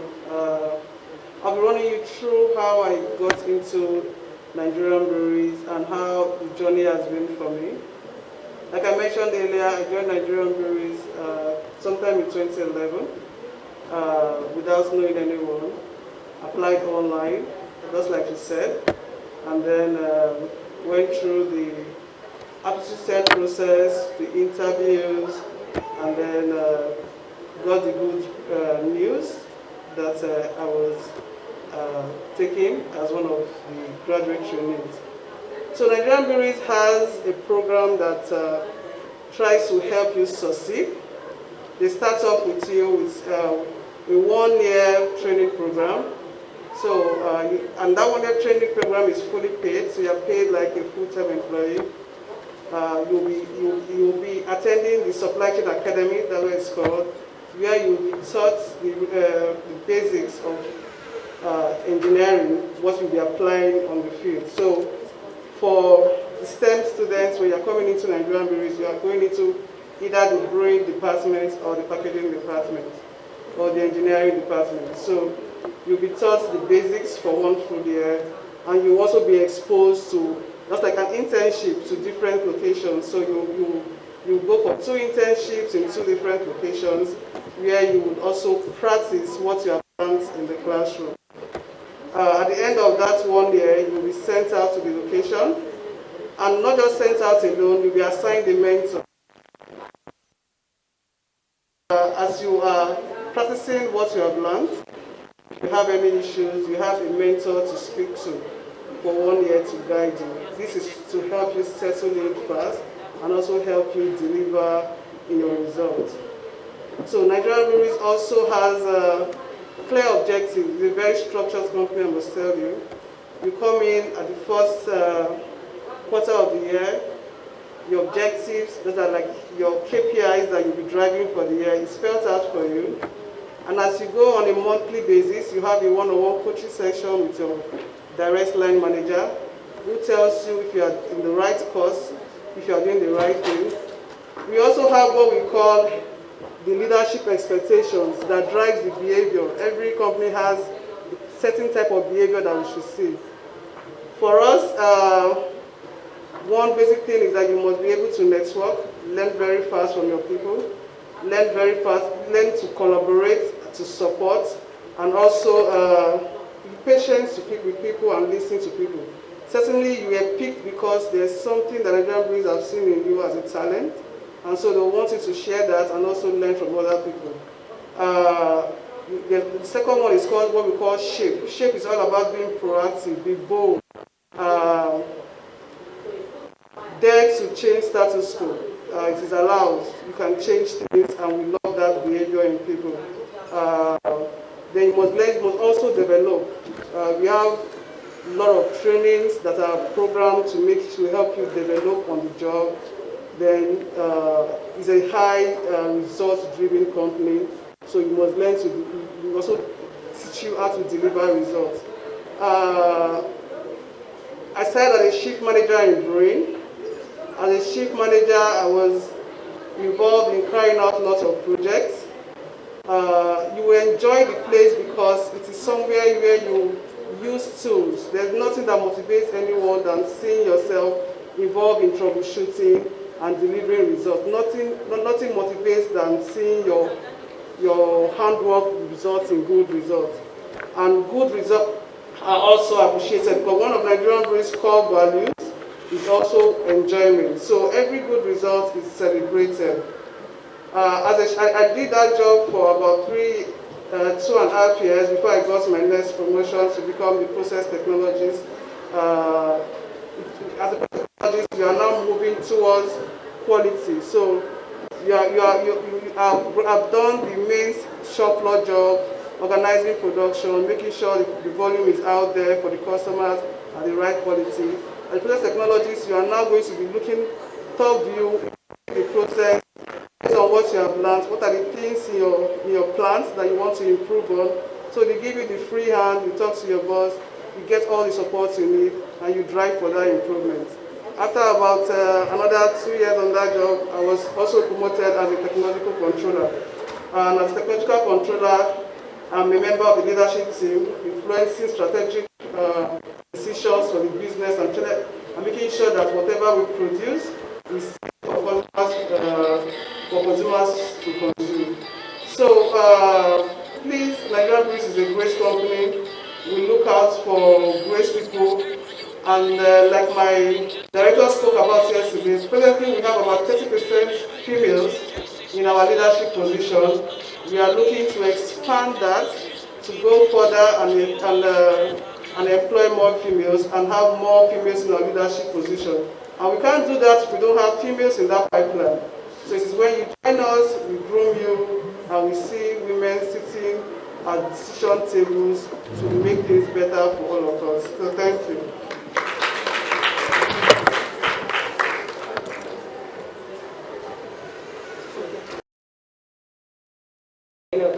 Good afternoon again. So I had to prepare a brief presentation for you, and I'll just start again. Like I had introduced earlier, my name is Ibi, a member of COCO. I work for the Nigerian Communication Satellite Limited. I'm the Acting General Manager for Business, Development and Marketing.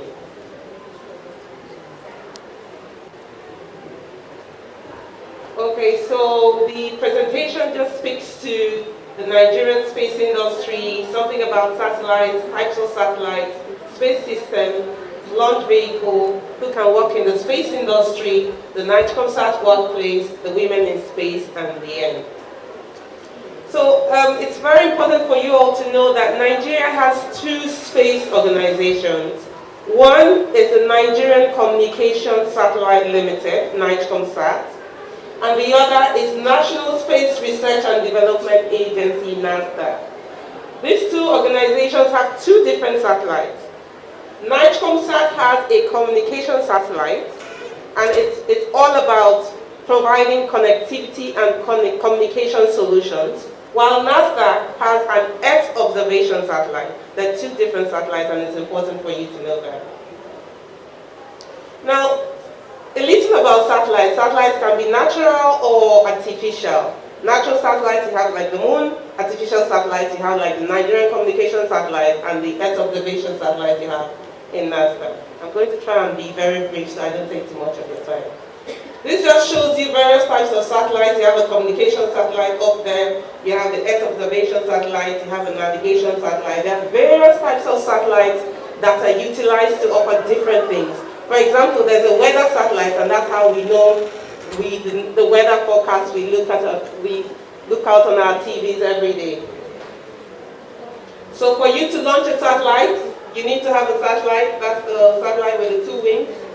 You have to go through a launch vehicle. You need antennas to receive and transmit from the satellite.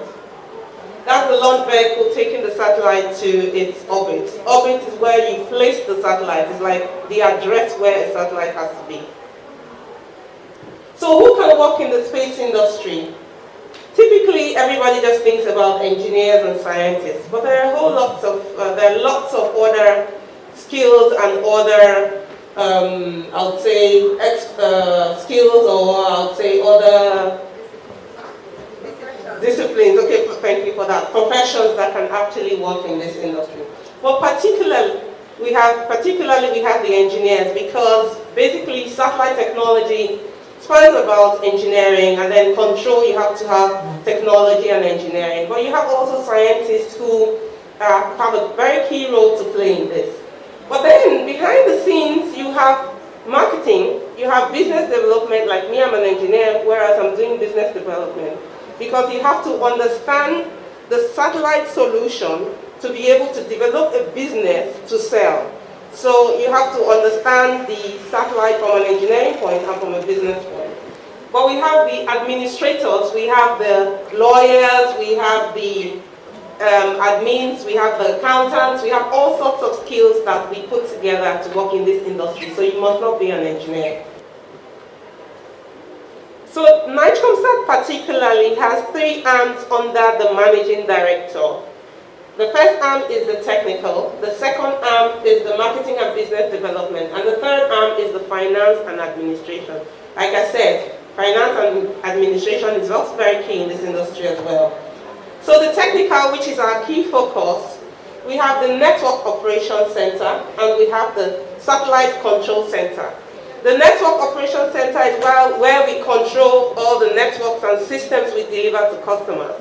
And the satellite control center is where we monitor the satellite. The satellite is in a geostationary orbit, so you have to monitor that the satellite maintains its orbital location. The orbital location for NIGECOMSAT is 42.5 degrees east.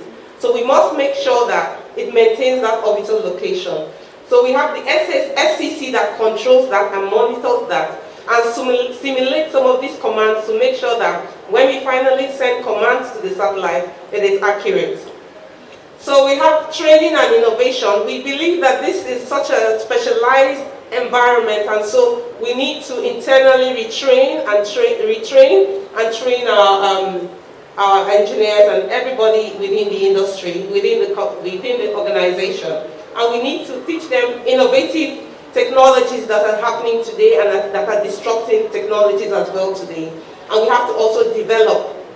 So now the marketing and business development has to create awareness to the public about what NIGECOMSAT is all about. And then the business development has to design solutions to sell for NIGECOMSAT.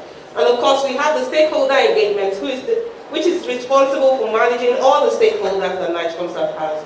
And you have the finance and administration that takes care of accounts and human capital.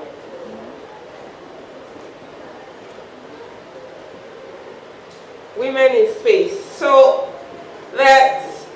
we've had so many women get into the space world. Of course, we all know about the ISS and all the women who have gone up into space. And then we have the women who actually work in the space industry now, beyond the International Space Station, the satellite organizations where you have women. And what I've just done in this slide is just highlighting key women that have been in this industry. So women from Tanzania, Kenya, Nigeria, but most importantly, the managing director and CEO of Nigerian Communication Satellite is a woman, and she's been on that position for the last 7 years. She's actually had a degree in medical science and then went into space technology. So I don't want to waste your time, but this is about her, and she's really, really grown to this level, and she's doing a very great job. And I'd like to encourage her leveraging, I'd like to encourage you all leveraging on what she's done so far.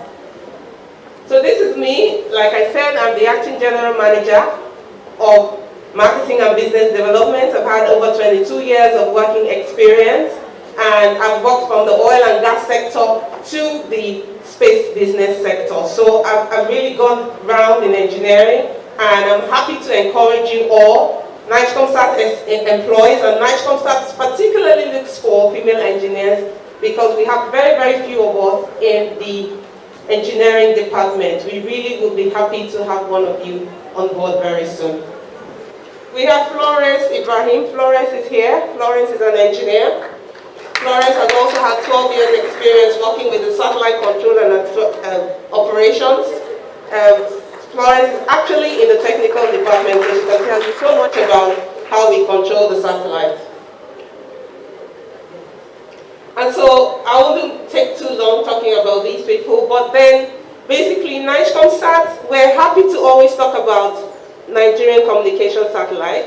It provides satellite-based internet and connectivity solutions across TV operators, internet operators, and diverse sectors. So we're so happy to be here. You know, there's so much to talk about, but I want to be respectful to give other people the opportunity to speak. But please feel free to contact us. We have our contact details on the screen for you. And thank you so much for listening, and I do hope that I've encouraged you a little bit. Thank you. Engineering is beautiful, isn't it? It makes the world a better place. Can we please applaud our speakers so far? Baker Hughes. Sorry.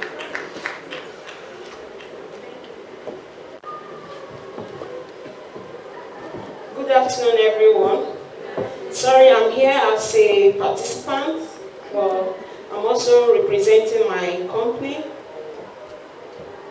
So I want to start by letting you know what Baker Hughes does. I know we've talked about it, so I won't take your time. So I'll just give you some facts you need to take home with. So Baker Hughes is into oil and gas. So in Baker Hughes, we have different subsections. So we have the drilling services. We have the OFE. I think that is the one that does the subsea trees, but you'll be hearing Christmas tree, so I'm going to explain to you later. We have chemicals, we have turbo machinery, and we have the drilling field. So we have a full package to start from drilling, like from seismic, ensuring that the well logging and everything is fine, towards ensuring your crude is out of the well. So I think the oil and gas I'm going to talk to you today about is from drilling to having your crude oil out of the well to the flow stations and everything. So we are a servicing company, so we work for the likes of Shell and Exxon and others. So they come to us to design the tree for them to come and drill the well, so we own the technology. So in our drilling session, I just want to, how I'm going to talk to us today is, I'm going to talk to, since we are engineers and we know all the branches of engineering, I'm just going to tell you where you can fit in. Okay, so that's how we are just going to go. So in our drilling sections, we employ both electrical, even chemical engineers, and almost all the engineering field. So as an electrical engineer, you can work on the rig. As a geophysics, or you're doing something related to petroleum, which is the geophysics of it, you can work on the rig. You can work with the drilling tools. We have one of the sections which is drilling bits. So we produce the drilling bits. So we supply the drilling bits plus the drilling tools itself. So now, just as the last speaker spoke about internet, we don't really need to be on the rig to actually know the information and things that are happening. I think VSAT is doing all that for us. So in our offices, we have maybe one of our guys on the rig, and with the help of other servicing companies, we drill the well. So we drill both onshore and offshore. So once the company has identified maybe that, oh, this area is feasible for crude oil to be produced, so we go, and the seismic company does all the geophysics and everything. We have even the geoscience department as well. So once there is a feasibility, what we do is we go there to do the drilling. So we have smart tools. So when you hear smart tools, they are tools that can think like human beings because of the programs that have been written on them. So we have smart tools that we use in drilling. So the smart tool will actually be giving us real-time data. So you'll just be hearing somewhere when they talk about real-time data. Real-time data is, you know, when you're studying, you do your unit of operations, right? So when you're doing unit of operations, they will tell you about all the principles. So everything is being used. Both your thermodynamics, everything you're studying in the school is applicable. Your simulation, you have it there. So once they start drilling, it will be producing, giving you real-time data. It will be telling you at what temperature they are drilling, at what speed they are drilling. You know, when you're drilling, it's like you're doing your local well. You know, when you want water from the ground, what you do, you call borehole drillers to drill for you manually, right? So this one will actually be giving you your real-time data because there are memory installed in the tool. So in the tool, it will tell you what temperature, what pressure, what flow rate, or it's too hot, you need more drilling fluid. So we actually have the drilling fluid section that deals with, I think they call them mud engineers. So we have the drilling fluid section that produces drilling fluid like your brine, and other lignosulfates and others. So those are some of the drilling fluid that are used on the rig. So we actually produce that as well. If you need a chemical to, maybe when you are finished drilling from a well and you think that well is not viable, we can actually go down maybe 5,000 feet that we have drilled, or 6,000 feet, and actually make that well reproduce, which is the recovery method that they do in petroleum. So those are some of the things. So if you are a chemical engineer, you are an electrical engineer, you have a place in Baker Hughes to work. All you need to do is go to www.bakerhughes.career and you will see, just Google it and you will follow Baker Hughes on LinkedIn, you will follow Baker Hughes on Instagram, and whenever there is job opening, I think we do that. So in Baker Hughes, our core values are we care, we collaborate, we lead. So part of our core values are to lead and care for people. So we have in our team an association, I will call it a body, it's a non-profit body, the Women's Network. Okay, so the Women's Network of Baker Hughes is trying to bridge the gap of inclusion and diversity. And that section is trying to make sure that whenever there is recruitment, the female engineers are well represented. So I think our Women's Network normally sponsors a lot of activities for APWEN. And they actually sponsored our coming to this program because, you know, a lot of companies right now as I speak have like embargo on travel. But someone needs to like make a justification for you to actually travel at this point in time.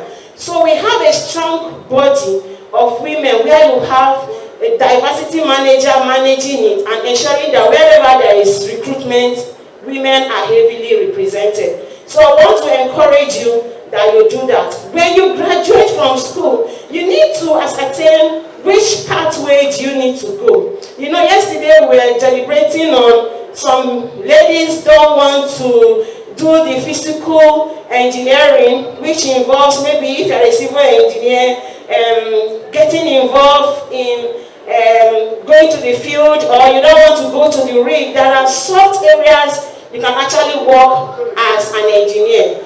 It starts by you, first and foremost, identifying what path you want to take. And once you know the path you want to take, you do some certifications. So what can take you into an industry? Let's say an industry has opened up an opening, and they are requesting for just 10 students or to pick up. You know what you need to do is, you have your CV. So some of these recruitment companies have like an application that has given like the core points of what they need to see on your CV. So you need to ensure that when you want to do an application, first and foremost, understand the requirements, what the company says they want. And you have to tweak your CV to look at what you are, and tweak your CV to represent what the company is looking, because it's a robot. It's just looking for those key terms that the company has published. Are they there? So once those key terms are there, it first of all filters those that don't have those key terms away. So a company might say we are looking for 2-1. That's like an example, and you are 2-2. So in the first filtering, all the 2-1s are the ones the company is going to filter out. So all the 2-2s will even have the opportunity of getting to the first stage. So they keep changing and changing until, because if they send 10,000 applications, how do you think? Do you think the HROs will go through and look at them one? So they use an application to do all those filtering. So make sure, number one, your CV is up to point. If they are requesting for certifications and you don't have them, make sure you spend some money to get certified. So most of us want to do the soft skills. So as an engineer, you can even do maybe procurement. You can, because now as engineers, they are using in the procurement section to ensure that they actually understand the specification of the materials they are requesting for. If I am an engineer, you can actually go into the quality aspect of the job. All you need to do is you do your ISO certifications, you do the required certifications that will enable you go into the quality aspect. If an engineer, you want to go to the rig, by the time you are employed as a young graduate, I think the company will equip you with the required certification in terms of buzzard, your swimming and everything. So it depends on what you want. So I would just want to say a little about my career. You have 30 seconds. That's okay. I'm not going to say too much about Guinness Nigeria. However, so one of the reasons I'm not going to be speaking too much is because of time, and then second of all, we do have a website that you can visit and then explore. But for Guinness Nigeria, who are we? I can boldly say that we are an employer of choice for women. One of the ways that we are an employer of choice for women is we currently approved our maternity leave. It used to be 4 months, but now we ensure that women go on maternity leave for 6 months fully paid. So that's one of the ways we encourage the women who are in our organization, because we believe that as women, you should not just bond with your child, but take that time to recuperate and get back to work. And once you're back at work, you are really focused, because your child is at a point where not obviously self-sufficient, but grown up enough for you to be able to leave that child and get back to work. Okay. So I also talk about our location. So we are located in 2 places in Nigeria. We have Lagos and in Benin. Also, with our recruitment process, we use something called Lagos and Benin. If I'm going too fast, please let me know. I can always slow down. For our recruitment process, it's pretty simple. We use something called Pymetrics. You can Google Pymetrics. It's a gamification. What that does for us is it helps us understand who you are as a person. It tests your qualitative and quantitative reasoning, and also helps us understand how you are able to collaborate either as individuals or as teams.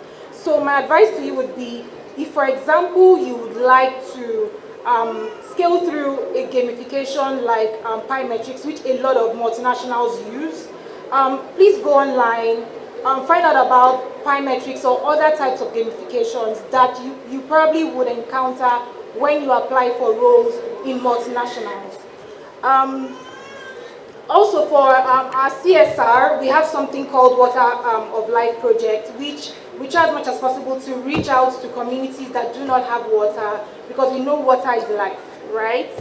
And also during COVID, we actually started a project or an initiative called Raise the Bar, where we started to support barmen who we know sell some of our products during that tough time, because we know a lot of them lost their jobs, or some of them because bars were closed during that time. We thought about proactive ways or innovative ways to support them and also keep them in our purview, because we don't just interact with them when they're selling our products. We want to be able to interact with them as individuals also. So we came up with that project also. And then with regards to the requirements for joining my organization, we just need a minimum of your BSc, probably your engineering. If you're an engineering graduate, of course you have to have a 2-2. And then if you, for example, have an OND, lower credits is like the barest minimum for entry level. For other senior roles, of course, we have other requirements for those roles. You can always ask me, or you can see me after today or after this session, and I can explain better to you. With regards to behaviors that we're looking for, because we know that for graduates or fresh graduates, right, you probably wouldn't have experience. So what we're looking for basically is someone who is energetic, someone who is enthusiastic, someone who is very curious and willing to learn, willing to challenge the norm, and also open to growth. So if you do have those characteristics, then understand that organizations like mine is where you should be and you should be working. And also, just to round off, I would just like to help you with some tips and tricks when it comes to applying for a job. Either you are in 300 level, 400 level, 500 level, or you've just freshly graduated, or you're in NYSC. I'd just like to just run you through some of the things you need to watch out for as an individual, or you can also share with your friends. So one of the things that's very important for recruiters like me, because I'm a recruiter, is you need to rock your profile on LinkedIn.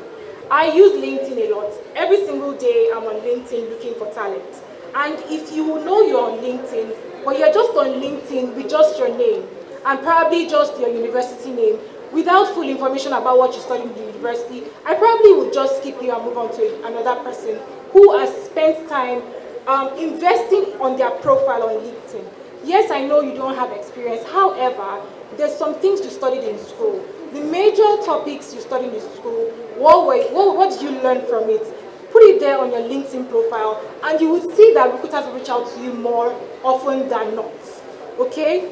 Also network. So the reason you have APWEN here is for you to network, meet other people who have like minds like you, and also meet people who can also mentor you and help you grow in your career. Also building relationships is very key, either outside of an organization or within an organization, right? So of course you're here, you're networking, you need to learn to build relationships with people, and also while in the office or while you're working, you need to also learn to collaborate with colleagues, collaborate with team members so that you can grow. Also, you need to learn to leverage social media. So I'm aware that there are a lot of engineering certifications that are quite expensive. And for people who are just finishing school, it might be a struggle. But you have YouTube, right? And YouTube can always help you with understanding some of the engineering procedures, or even understanding some machineries. You see people on YouTube who take their time to help educate you on, for example, learning more about the aspect or the sector of engineering that you probably are interested in. Go on YouTube, bury yourself there, learn more. You can use that little learning from YouTube to speak during an interview session when you're in an interview session. And from your speech or from how you present yourself in an interview session, we would know that you've done your research. So please and please, you have Google, you have YouTube, leverage those social media networks, okay? So I'll go quickly before I round up. You need to also read up on your preferred organization. So for example, I'm here from Guinness, Nigeria. We have some of my colleagues here. Nigerian Breweries is a colleague and also a competition, but we are colleagues at the same time. If you would like to work for any of us, either Baker Hughes, Nigerian Breweries, Guinness Nigeria, or your... Yes, so if you'd like to work for any of the companies, you need to understand what the company does by going to their website, exploring the website. Every single page on their website has information about the organization. It will help you better understand if this organization is what you're looking for or not. And if it's not, you can always move on. Also, you need to follow these organizations on social media so that you are the first to know when, for example, we have job openings or job postings that either match your job skills or probably one for a friend. But if you don't follow us, right, that's when you hear things like, oh, there was a job posting, but it's closed now, I can't apply anymore. So it doesn't cost you anything. Just like, share, comment on LinkedIn, follow us, and I'm sure you get value for it. And finally, for your CVs, you need to have your CVs updated every single time. I know sometimes it can be stressful, and sometimes maybe there is not enough time, but if you invest in your CV, you will reap the investment. What am I trying to say?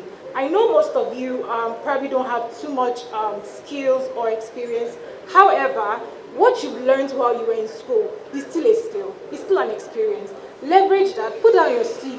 When you're putting together your profile, you can start with maybe a short summary of yourself and then write some achievements probably while you were in school. Even if you were probably like the president of an association in school, write it there. It helps organizations like mine to look at you and say, okay, this person has focus.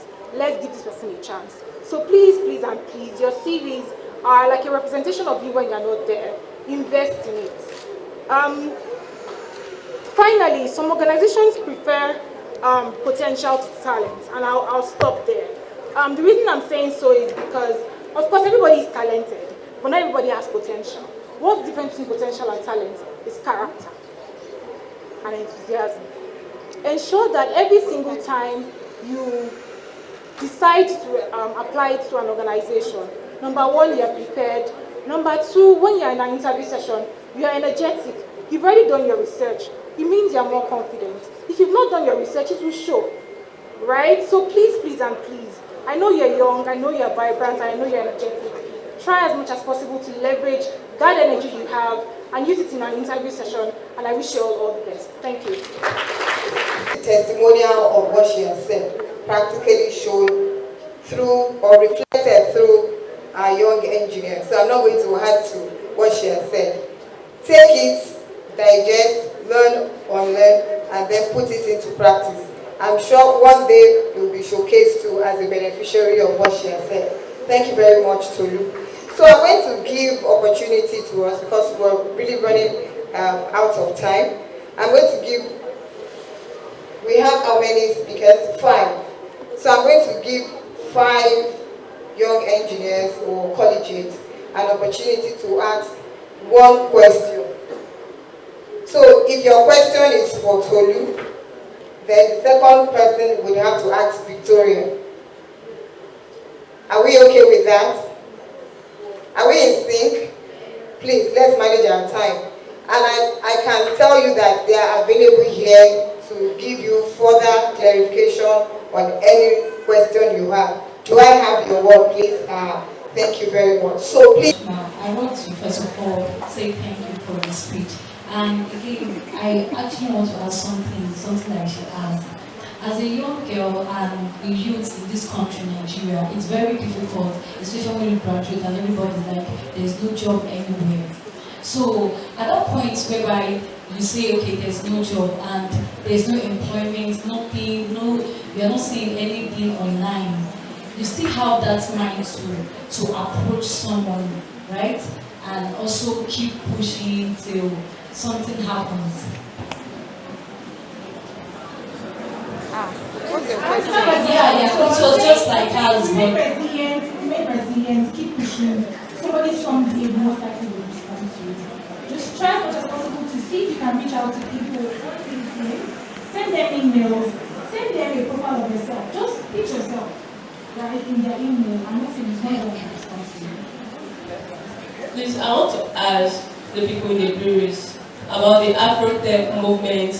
If one can volunteer to be part of the movement, I like females in STEM related stuff.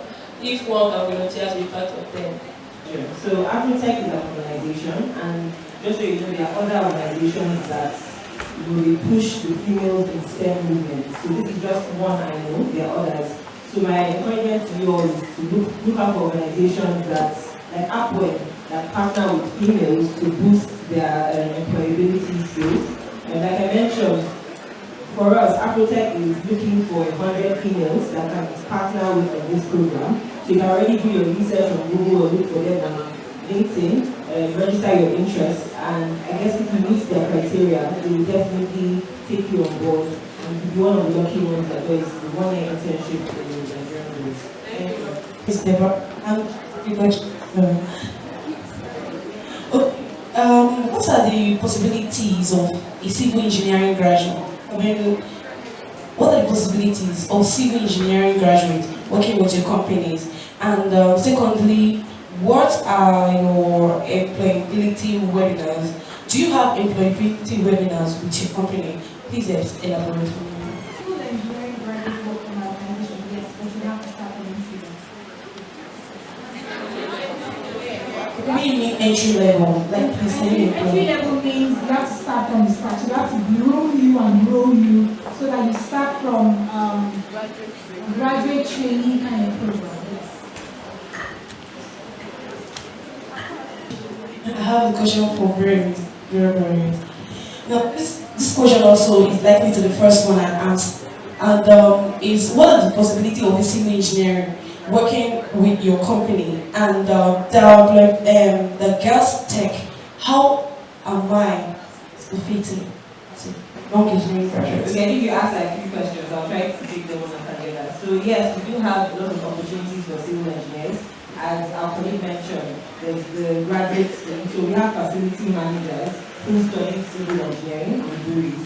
Then we also have mid-career. I'm guessing you're more interested in like more foundation.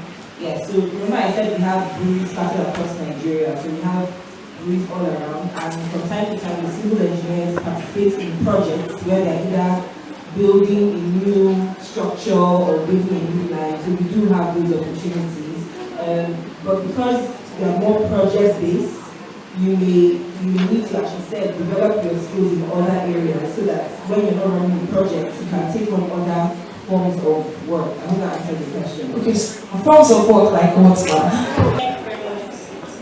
I'm confident squared one. A 500 level student in materials and metallurgical engineering. My question is to Rebecca. Now, please, as a material engineer, what opportunities do I have with your company? So, as a materials engineer in any of our locations, okay? So, Baker Hills is an international company, so we are scattered all over the world. So, I don't need to say in Nigeria or anywhere, but I think in Nigeria, we are in Port Harcourt, we are in Lagos, okay, and we have an office in Abuja as well.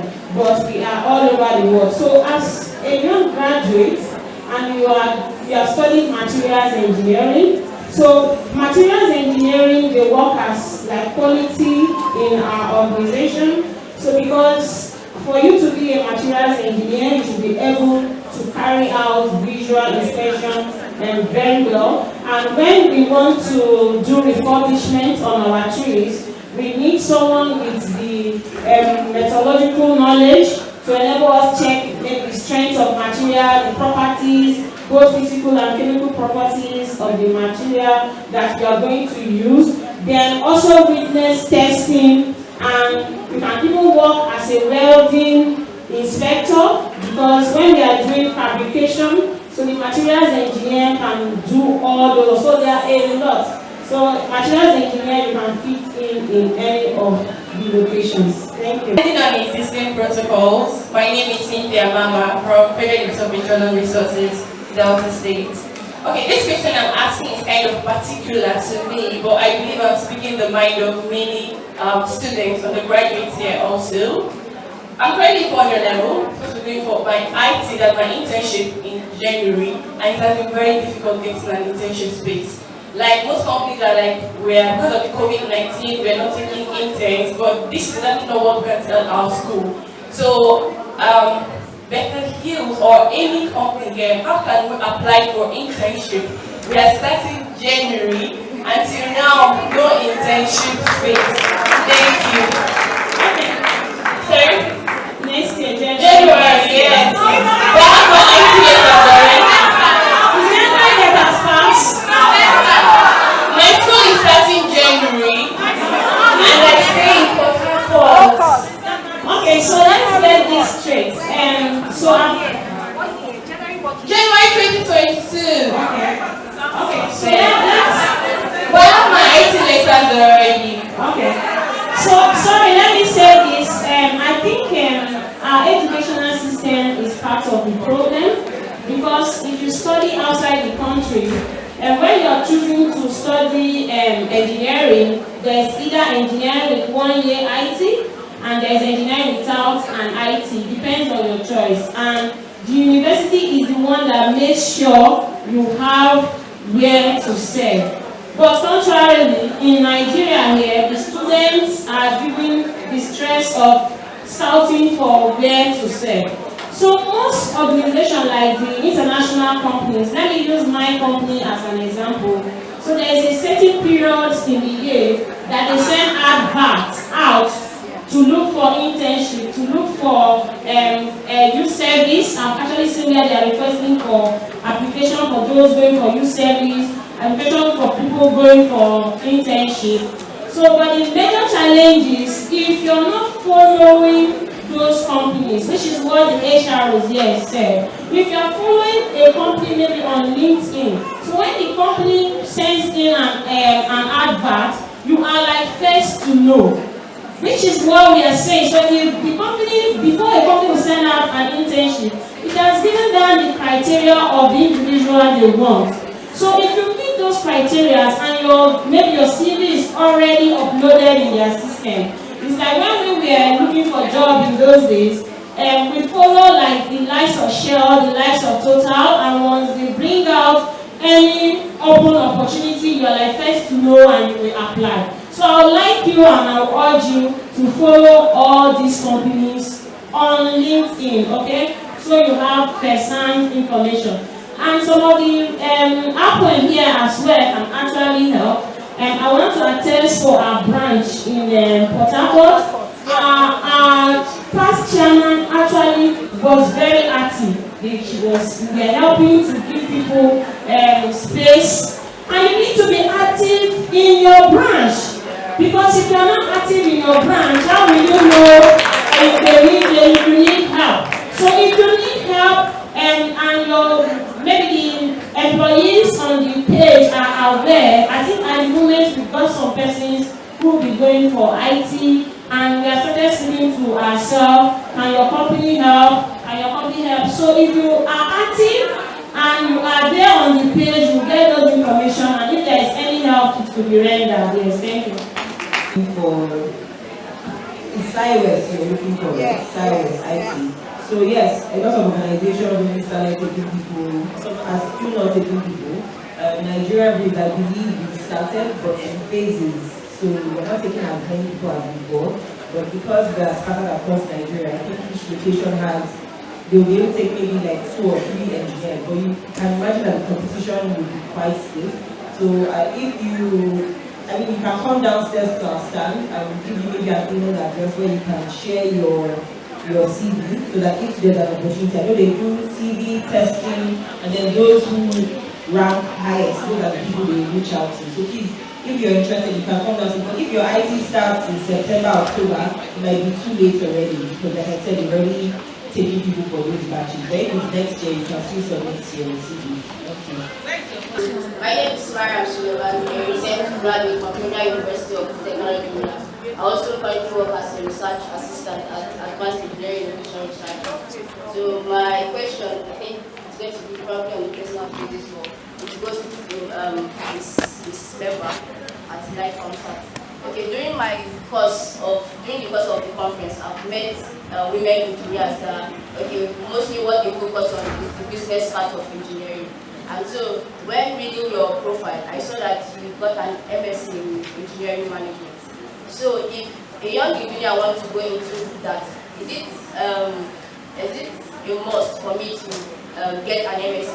Because you read electrical and electronic engineering.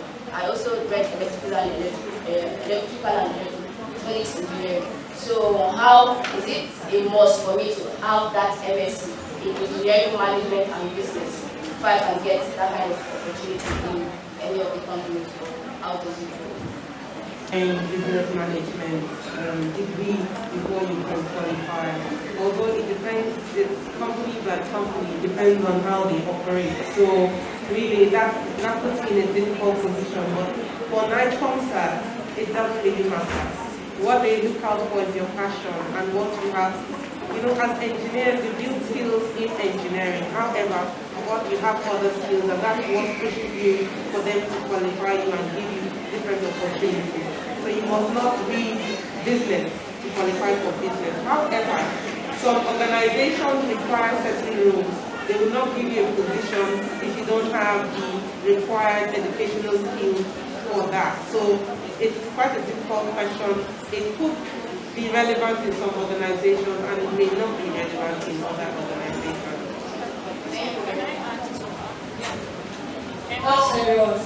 So just to add to that, you mustn't be an MSc student.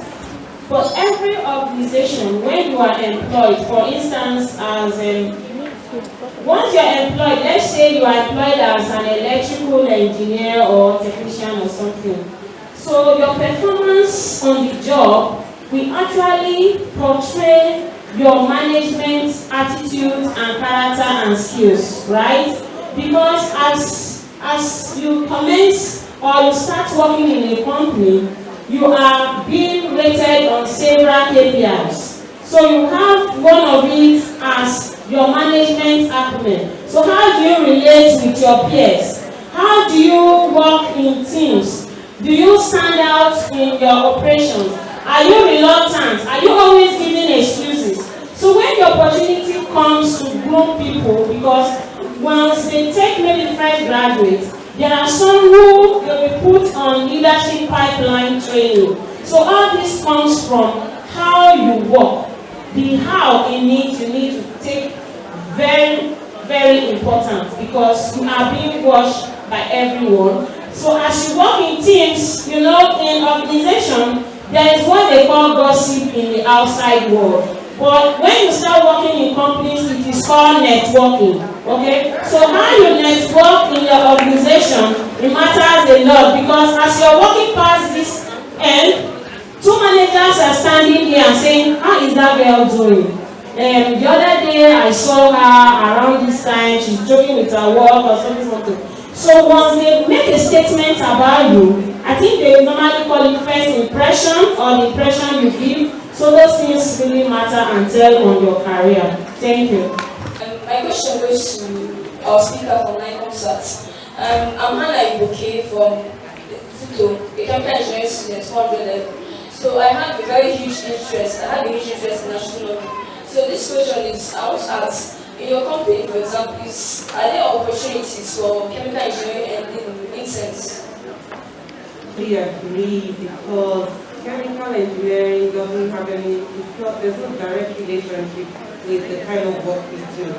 Sometimes depending on all the interests that we've had, and then the MDs we've also had have different considerations. So for example, if we have a slot for 2 women, and in all our applications we only have 3 women, and your skill is you read chemical engineering, however, what we need you for is business.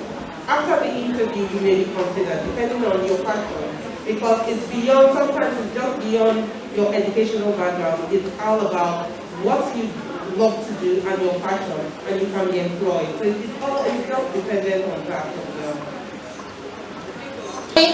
Trade the question or my plea is open to anybody that can help. Is there any way I can get internship skills?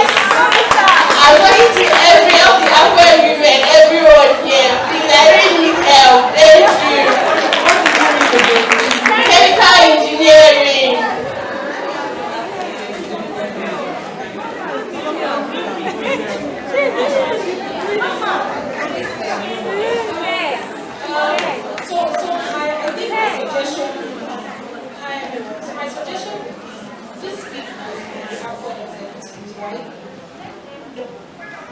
Let them know every internship schedule so that they start reaching out to organizations like ours early enough on your behalf.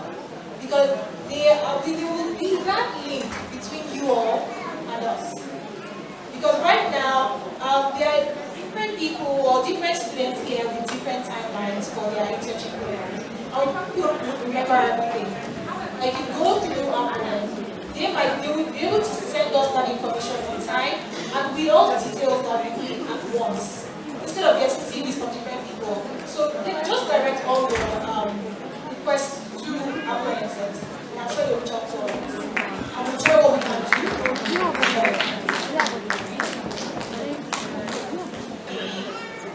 Employs or takes IT students, because I have a few of them in my organization. But like he said, because of the COVID, we have a limited number. So it depends on how early you send that application and how you follow up on that application as well. Because sometimes we check these things just for you to know this. Thank you. Then we now have all the students come. Can we please applaud our speakers once again? Thank you very much. They poured out a lot about their companies and about themselves. One thing I should also let you know, all companies have their things that we do to make it look like Southeast. So the face of our town and gown is Joy. Can you please stand up? And she's from Southeast Nigeria. So she's the one on this banner. And that's what we do. We try to get an engineer, to be on this space. So after this time, the night concert, please sit down, Joy. The night concerts that's put to you here, they have given the young engineers an opportunity to come and tour their facility. So we're going to be doing that right after this. The young engineers will go out so that the room can be left for the professionals, and then they will. You are not going to just hold on. After this, then you'll go out, then they'll take you to night concert. But before that, there are 3 ladies who have a creativity presentation. I want to give you 3 minutes to do that. Thanks for giving us this opportunity. We are young engineers from Federal University of Petroleum Resources in Peru. This creativity something just came from the lecture we had yesterday by Engineer Roslyn Cletus Liga. Yes, we were really happy with the whole lectures, and when we got back, we were really we've not really sold our clothes, so we are going to be so planless tomorrow that everybody's going to be dressed now. So we said, part of the thing she taught us was being creative. Engineers can do everything and anything. So you just have to think alongside, and you have to just think very fast. So we just had to go out that evening when we got back, and we got our scissors. That was the only thing we got. And we made these beautiful dresses we are wearing. And someone is going to dress all of us. I'm going to see how the whole thing came about. So just watch, please. Okay, about this dress, it was 6 yards, and we were 3 ladies who had to go through with it. So into 6 yards, we had to cut it into 3 to make it 2 yards to each person. And for the lady here, Jennifer, please come. For the lady here, for her to come in all nice and look good, finding it as a gown, if you look behind her dress, it wasn't sewed with needle or thread, just a little knot behind it. And if at all she wants to change this dress to another thing, she could go all right with it. If she wants to wear a trouser or whatever she wants to wear with it, she can go with it. It could be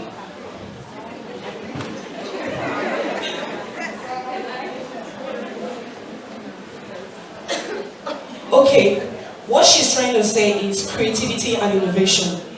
And you could see practically how she's folding a piece of 2 yards of the Ankara material, forming a gown in different styles, without you cutting or using stitches to sew or form this gown. Isn't that creativity?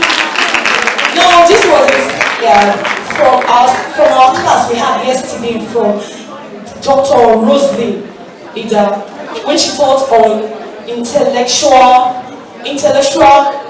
creativity, curiosity. She taught us on creativity and innovation. She taught us a lot of these 4 things: curiosity, and so many of which we picked on creativity and innovation. Yesterday we were so overwhelmed while these ideas came running down through our heads. She came up with a style, and we did the cutting, and they did the modeling. Now listen and be blessed.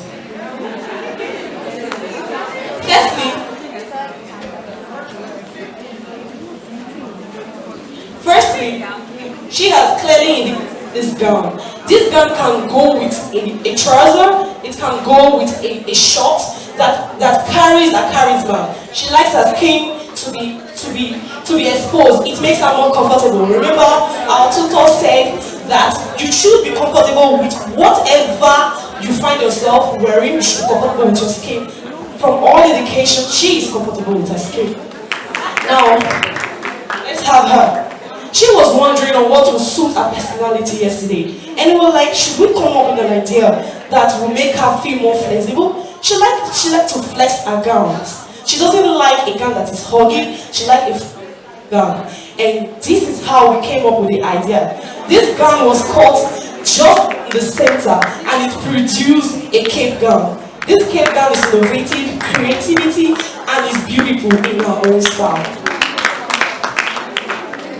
And for she is someone that loves her gown to be expressional. She loves her hands to be free.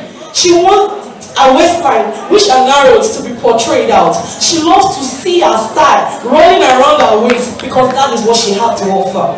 Now if you can see,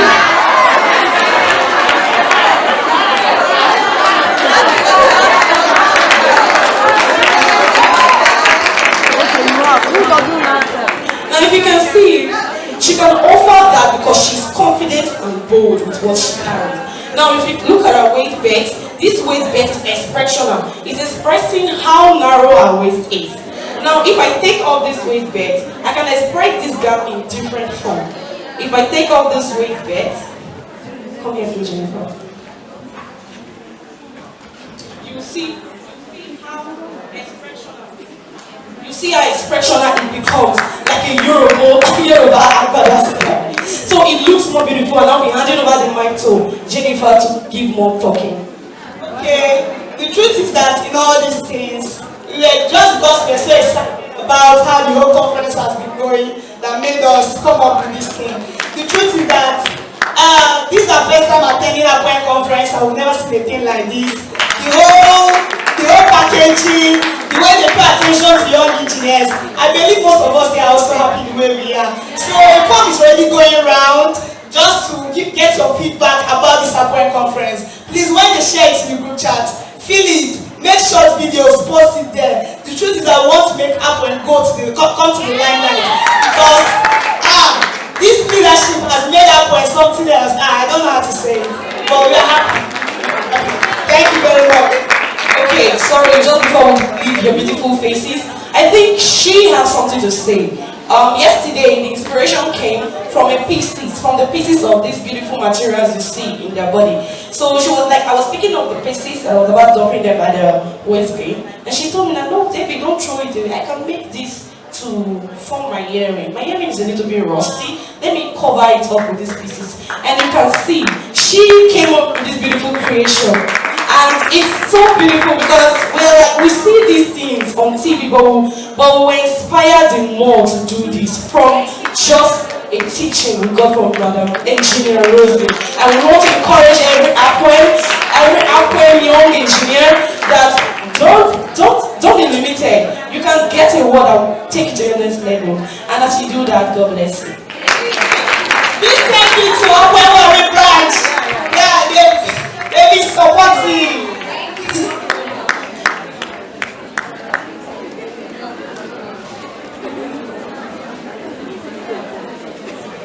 Society of Women Engineers in the USA.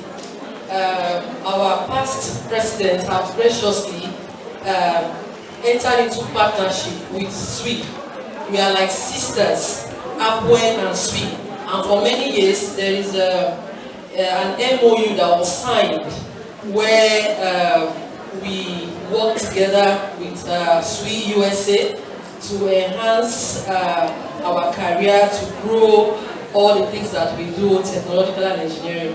So the MOU has been renewed again, and every year part of the benefits is for us to, we pay just a token to actually become members of SWE based on the MOU that was signed many years ago.